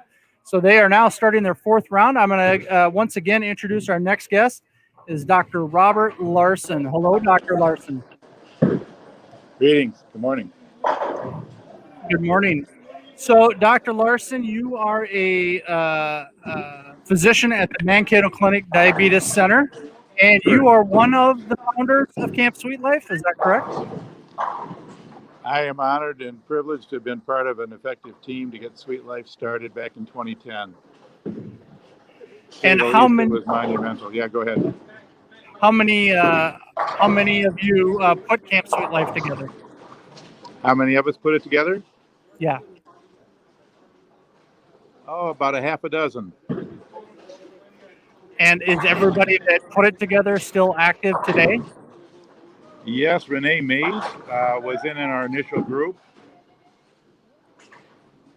And he's here today. Yep, we talked to him earlier. He's our executive director at Camp Sweet Life. I've been on the board from day one and continue on the board, and it's been inspiring and rewarding to be part of a great organization that reached out here in Mankato and the surrounding area. Privileged to see it grow so well. Yeah, we talked numbers earlier, and it was really interesting that in 2010, you started off with right around 26 campers, I believe is what we had in the notes. And now here we are in 2019, and you're 120 campers, 67 staff. I mean, what a tremendous amount of growth. Yeah, it's exciting. And the passion about it, the spirit at camp is one that just causes it to sustain and grow and meet needs. So we're all over it. It's just so wonderful to help people who struggle with managing a chronic illness and doing it more effectively. Have you, in your entire career, has it been dealing with juvenile diabetes, or did you have a different focus at one point, or what has your career been like? I finished my training at the University of Michigan, doing a residency in pediatrics, followed by a pediatric endocrinology fellowship right there in Ann Arbor, Michigan, and then came and took a position in the Twin Cities back in '73 and working at Mankato Clinic since '01. So my entire career is a lot of years. Pushing. Well, Renee was nice to say 40 plus, but it's really pushing 50. In 1973, when you showed up in Minneapolis, I wasn't even born yet. So I was just getting out of the cradle myself. So. When you and the others started thinking about Camp Sweet Life and you're formulating what you want it to be, are you there yet now, or is there still more that you want out of it? Wonderful thought, and a question that requires a lot of introspection. We have a mission statement that is connecting, empowering, and transforming lives of children with type 1. We're doing that, but you can never finish that. We do actively connect kids, and that takes a lot of work, but it happens because that was desired by parents who have children with type 1, and we put them together at Camp Northland in 2010, and after that first day we met in follow-up, and 100% of everyone wanted to do it again, and we started then to prepare for our next camp, and not just to do it as a day camp, but do it overnight, and basically added another night yearly, and now we're up to the kids the staff being there for 7 days and the kids being there for the full 5 days. And we earlier talking with Dr. McVean. Do you know Dr. McVean? I sure do. Yes, I do. Honored to know her. Dr. McVean had mentioned Camp Needlepoint, I believe, up in Hayward. Sounds like they've got some pretty good numbers. They're a 2-week camp. Yes. Do you does Camp Sweet Life find the ability to collaborate with Camp Needlepoint, or is there not really a connection there? Well, I knew about Camp Needlepoint intimately because I had spent one summer as a physician at the camp, at Camp Needlepoint. And that was the primary camp for the entire upper Midwest for diabetes care. There's one in Iowa, one in South Dakota. Camp Needlepoint is right outside Hudson, Wisconsin, on the St. Croix River, and is well established for about 50 years. And when we started Camp Sweet Life, we were not going to take anything away from Needlepoint. We wanted to take their experience and offer it to the communities here in southern Minnesota, just to have it more in proximity to where people are, especially with younger kids. Well, and Minnesota has so much to offer, from the beauty of our lakes and just all that kind of stuff. As I told Renee earlier, I remember my ability to go to a camp when I was younger was for school patrol. And, some of my best friends, some of my most interesting experiences that I had as a child came from that. That's where I learned how to paddle a canoe. Really good. So it's certainly a great thing that Camp Sweet Life does, that provides this, along with your corporate sponsors and private donations and things like that. Is the obviously the Mankato Clinic was one of our sponsors for this event. Is there a number of you that are endocrinologists at Mankato Clinic that feature, or not feature, focus on the pediatric side of it, or You're it. But the Buck stops here. yeah. We have an adult endocrinologist too, and we've started a new diabetes care center at the clinic this past month to pool our resources and centralize care. And that's a good thing, putting a team together. In your career, how many pediatric juvenile diabetes patients do you think you've saw? Just a rough number. Oh. I'm sure close to 1,000. But that's 50 years. Right. Well, I was in the medical industry. I have to mute you, otherwise I get so much feedback I can't even understand what I'm saying.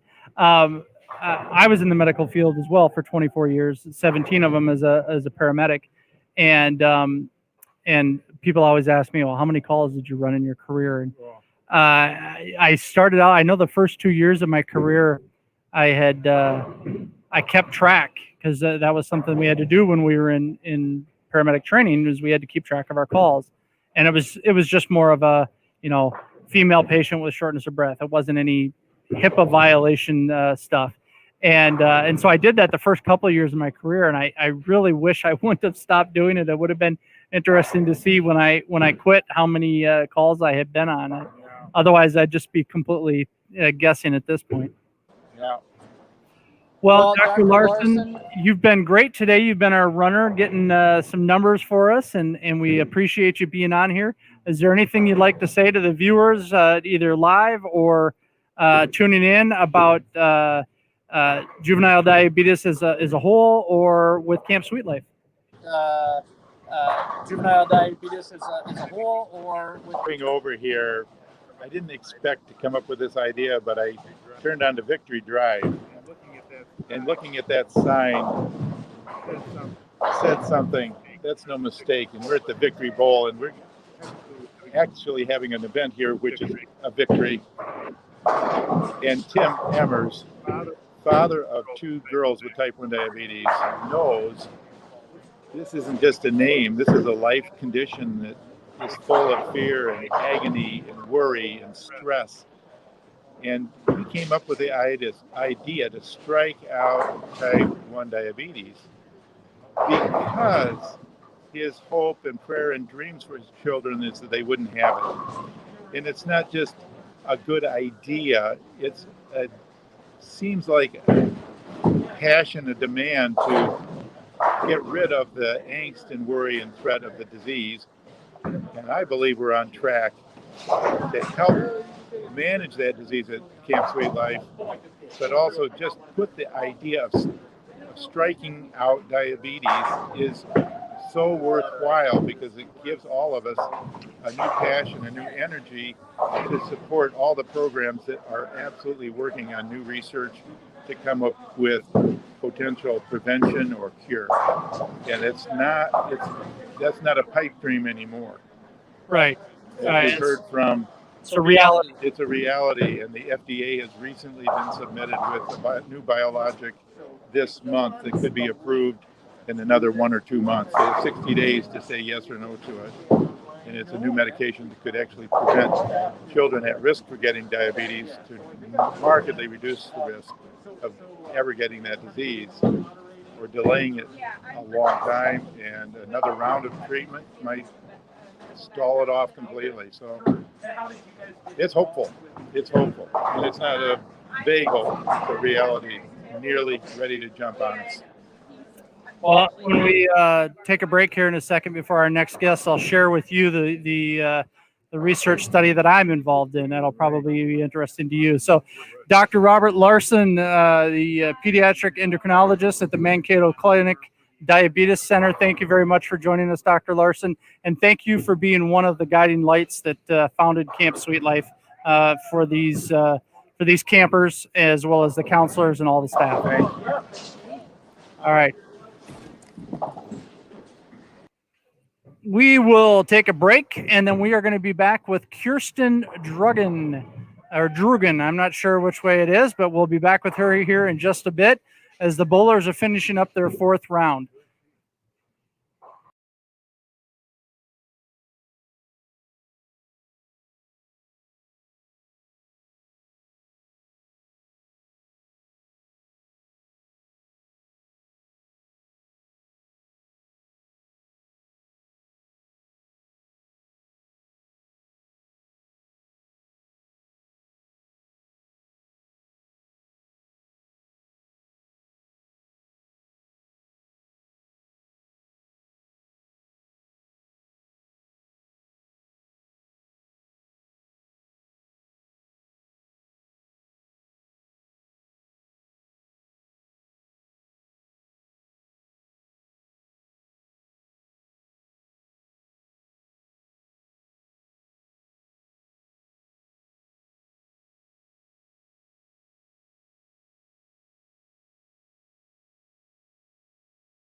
All right, we are winding down here today with the Strikeout 1 Type Diabetes Bowl-A-Thon being held here at the Victory Bowl. I'm Jay Deuscher, my wife Tanya Deuscher here with us with the I.C.E podcast, Inspire, Collaborate, Encourage. We are a weekly podcast at 4 p.m. on Thursdays where we interview guests with interesting stories, either in personal or professional lives. And we are proud to be a part of this event here today, where we've had 7 bowlers. We had 4 earlier in the first round, and now we are on the last 3 bowlers here in the second round. They each had 4 15-minute sessions. So Our next guest and final guest of the day is Kirsten Drugan. So, Kirsten, welcome. Hi. Did I say the name right? Do I have it all right? Kirsten Drugan? Kirsten Drugan. Aha. There we go. So, welcome. I heard that the last guest, you might know that guy a little bit, huh? Yep, that's my diabetes doctor. Yeah, he said you're off to college. Where are you at college at? I'm at the University of North Dakota up in Grand Forks. You're a fighting Sioux! Yeah. Not that hawk thing or whatever it is now. Of course not. No, fighting. I grew up, or I didn't grow up there, but my mother is from Grand Forks. And so my parents, my grandparents farmed up there and lived in town. And I have a number of uncles and cousins and all over Grand Forks. My grandma and grandpa lived 5 blocks from the University Park. So I used to go as a kid, I used to go to University Park all the time and play basketball or baseball or football or whatever with whoever you could find around. So that's cool. Are you from that area or where are you from originally? Obviously, I'm from New Ulm, but I went to high school in Mankato. Okay. But then my dad's family is from Fargo, Valley City. They all went to UND, so I did too. Were you East, West, or Loyola? West. West, the Scarlet. Mm-hmm. And how old were you when you were diagnosed?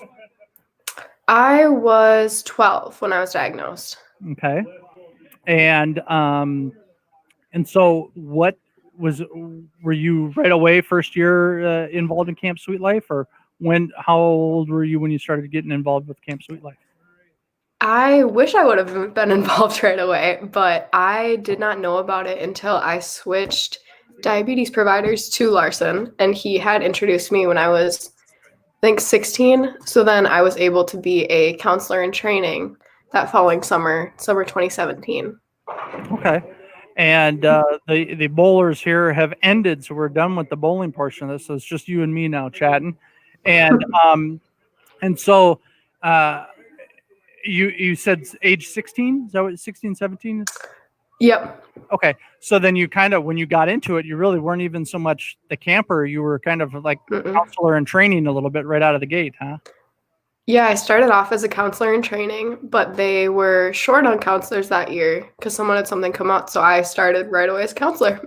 And I've been one every year since. Hurry into the fire. Here we go. Mm-hmm. Interesting. And obviously it's a bummer that this year you didn't get a chance to be on. Somebody's checking you out here. He's get his head over the shoulder. Hi. He wants to wave and say hi. What is important to you about being a counselor for Camp Sweet Life? For me, since I never got to go as a camper, I've really just tried to be a role model that I wish I would have had. I never had any teenagers, anyone my age that had diabetes. I didn't know any other diabetics that weren't 50-year-old men. So I really just kind of want to be someone for the kids who is similar to them.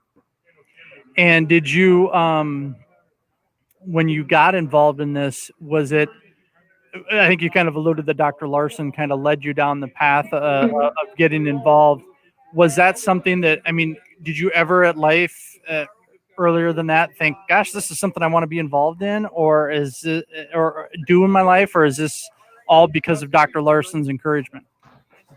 I've always known I wanted to work in the medical field and do different. I want to be kind of like an advocate for kids in some way, or be I kind of get what you're going through. So then I think I had mentioned that to him, saying like, yeah, when I go to college next year, I want to do something like that. He was like, well, you can do it this summer. And if you're at UND, just because I have that familiarity with it, I know they have an incredible medical program up there. Is that, what are you going to college for? I'm currently applying to their occupational therapy program. Okay. Excellent. Excellent. I have my cousin, her husband is one of the ER physicians there at Altru, and he's been an ER physician up there for a number of years. So how much snow do you guys got? None. None. Wow. None. It's so weird. That is weird because I lived up there. If you remember hearing about the big flood, the flood of '97. You were probably pretty young in '97, if you were even around in '97. Nope. And in the 2 years that I lived up there, we had a total of over 200 inches of snow in the 2 years that I lived up there, because that's where I went to paramedic school at. So, yeah, it was. Yeah, for you to not have snow on the ground November 15th is very, very, very rare. So, how many kids are you responsible for? How many campers, I should say, are you responsible for as a counselor? When we were still in Mankato, it was about 8 per counselor, or yeah, around there. And I would say it's gotten a little bit smaller as we move to the larger facility, because now we have more counselors. The cabins are bigger, so there's more counselors in one cabin. So now it's closer to like 5. And do the counselors, are you in the cabin? Are you sleeping right there with the kids or the counselors? Okay. And and do we have a lot of staying up late night discussions, or does everybody kind of go to bed? We are so tired at the end of the day. I think we fall asleep before the kids do. What is your favorite activity with the kids at Camp Sweet Life? Nap time. Just kidding. I don't know. It's all so fun. I know the kids really love Capture the Flag, so that's always fun to see the kids so excited. But otherwise, I just kind of like free time on the water. Awesome. Well, Kirsten, we appreciate you joining us here today. Is there anything that you would like, from an inspirational standpoint, to say to maybe a teenager or a preteen that's just finding out that they have type 1 diabetes? What would you like? What message would you like to give them? This has kind of been as I've been going through my graduate school applications, I talk about my diabetes as something that when I was first diagnosed, it made me different and I didn't like it, but I've learned to turn it into something that makes me stand out. It doesn't make me different, but it makes me stand out opposed to others. So just it doesn't have to be something bad. It can just be something that makes you special. Exactly. And I think that, one of the coolest things about you, and you're the perfect guest to end this with today, is you're still awfully young, and you have been through this, and you are such an inspiration to the other campers that are just beginning to get involved in this. And like you said, it's kind of a bummer that you missed out from the camping standpoint. But now you're just a great counselor, and you get to teach these kids, be with them, support them, share with them, become friends with them, and it's a pretty amazing thing. So really, a hats off to Dr. Larson for making sure that his patients like you know about this opportunity with Camp Sweet Life. Mm-hmm. All right. Well, thanks, Kirsten, very much, and you have a great day. You too. All right. Bye-bye. Okay, back here at Victory Bowl, we have our final numbers in. Tanya, do we have the final numbers from the first round still, too? That is the grand total, 914. We have, all right. So we will, from the last round, fourth round, we had Matt Gillen with 49 strikes, Justin Wilkie with 27, and Jeff Brown picked up 33. So that gives the final totals. Matt Gillen with a total of 179 on the day is the top dog. And he's the top dog. Justin Wilkie had 118, 14, 16. I don't know. We got different numbers written here. 114. Leave it to a doctor to be the guy tallying this stuff. We can't read his writing, right? 114, and then Jeff Brown with 131. So that round of 3 bowlers had 424, which has got to be a better average than our first round this morning. And all total between the two groups, a total of 914 strikes were thrown here today. So congratulations to all the bowlers and to the future campers of Camp Sweet Life that are going to benefit from today's activities. So I have nothing more as everybody started to clear out. Gus is here. Gus! Oh, Jay. Tanya's tapping on the table. Gus from the Mad Ave Nutrition, who brought some great beverages here earlier for the bowlers. We thank you for your donation there. I saw you wave at me like that, but I was, I'm so serious when I'm doing this. I'm concentrated. So No problem. You're busy. yeah. Anyways, how are you today? First of all, I'm doing very well. Thank you. How are you? Good. I'm good. What do you know about Camp Sweet Life?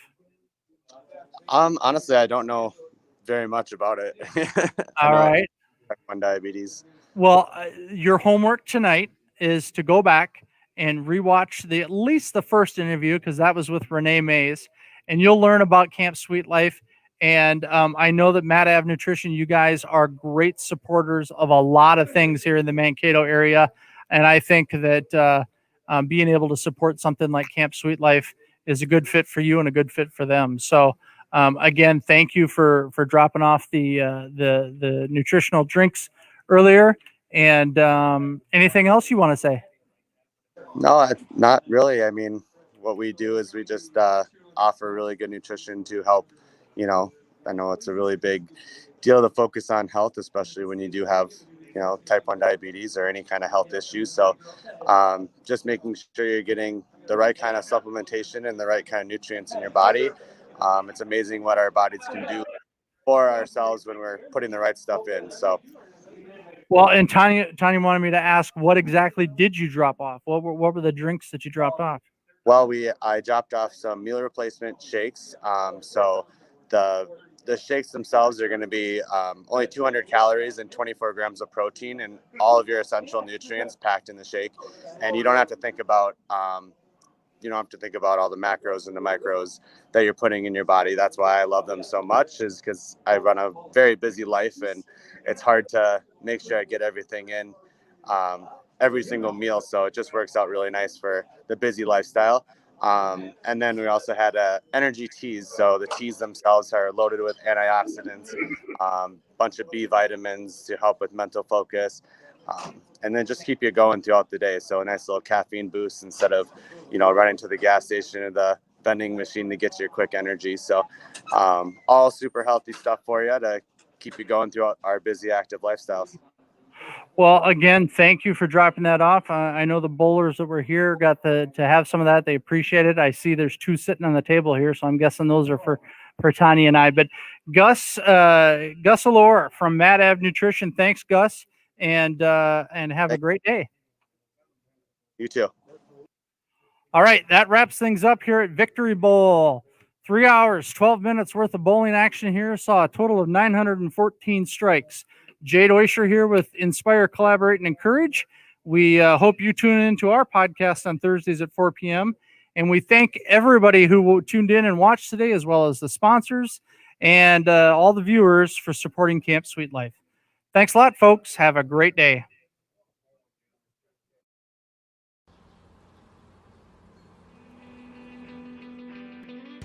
This is the year you move. This is the year you take that next step. Whether you're starting out, starting over, or starting something new, you need a local moving company that you can trust. We're Mankato Movers. We're your hometown moving resource, and we'll get you there. Call or email about our pre-move service today.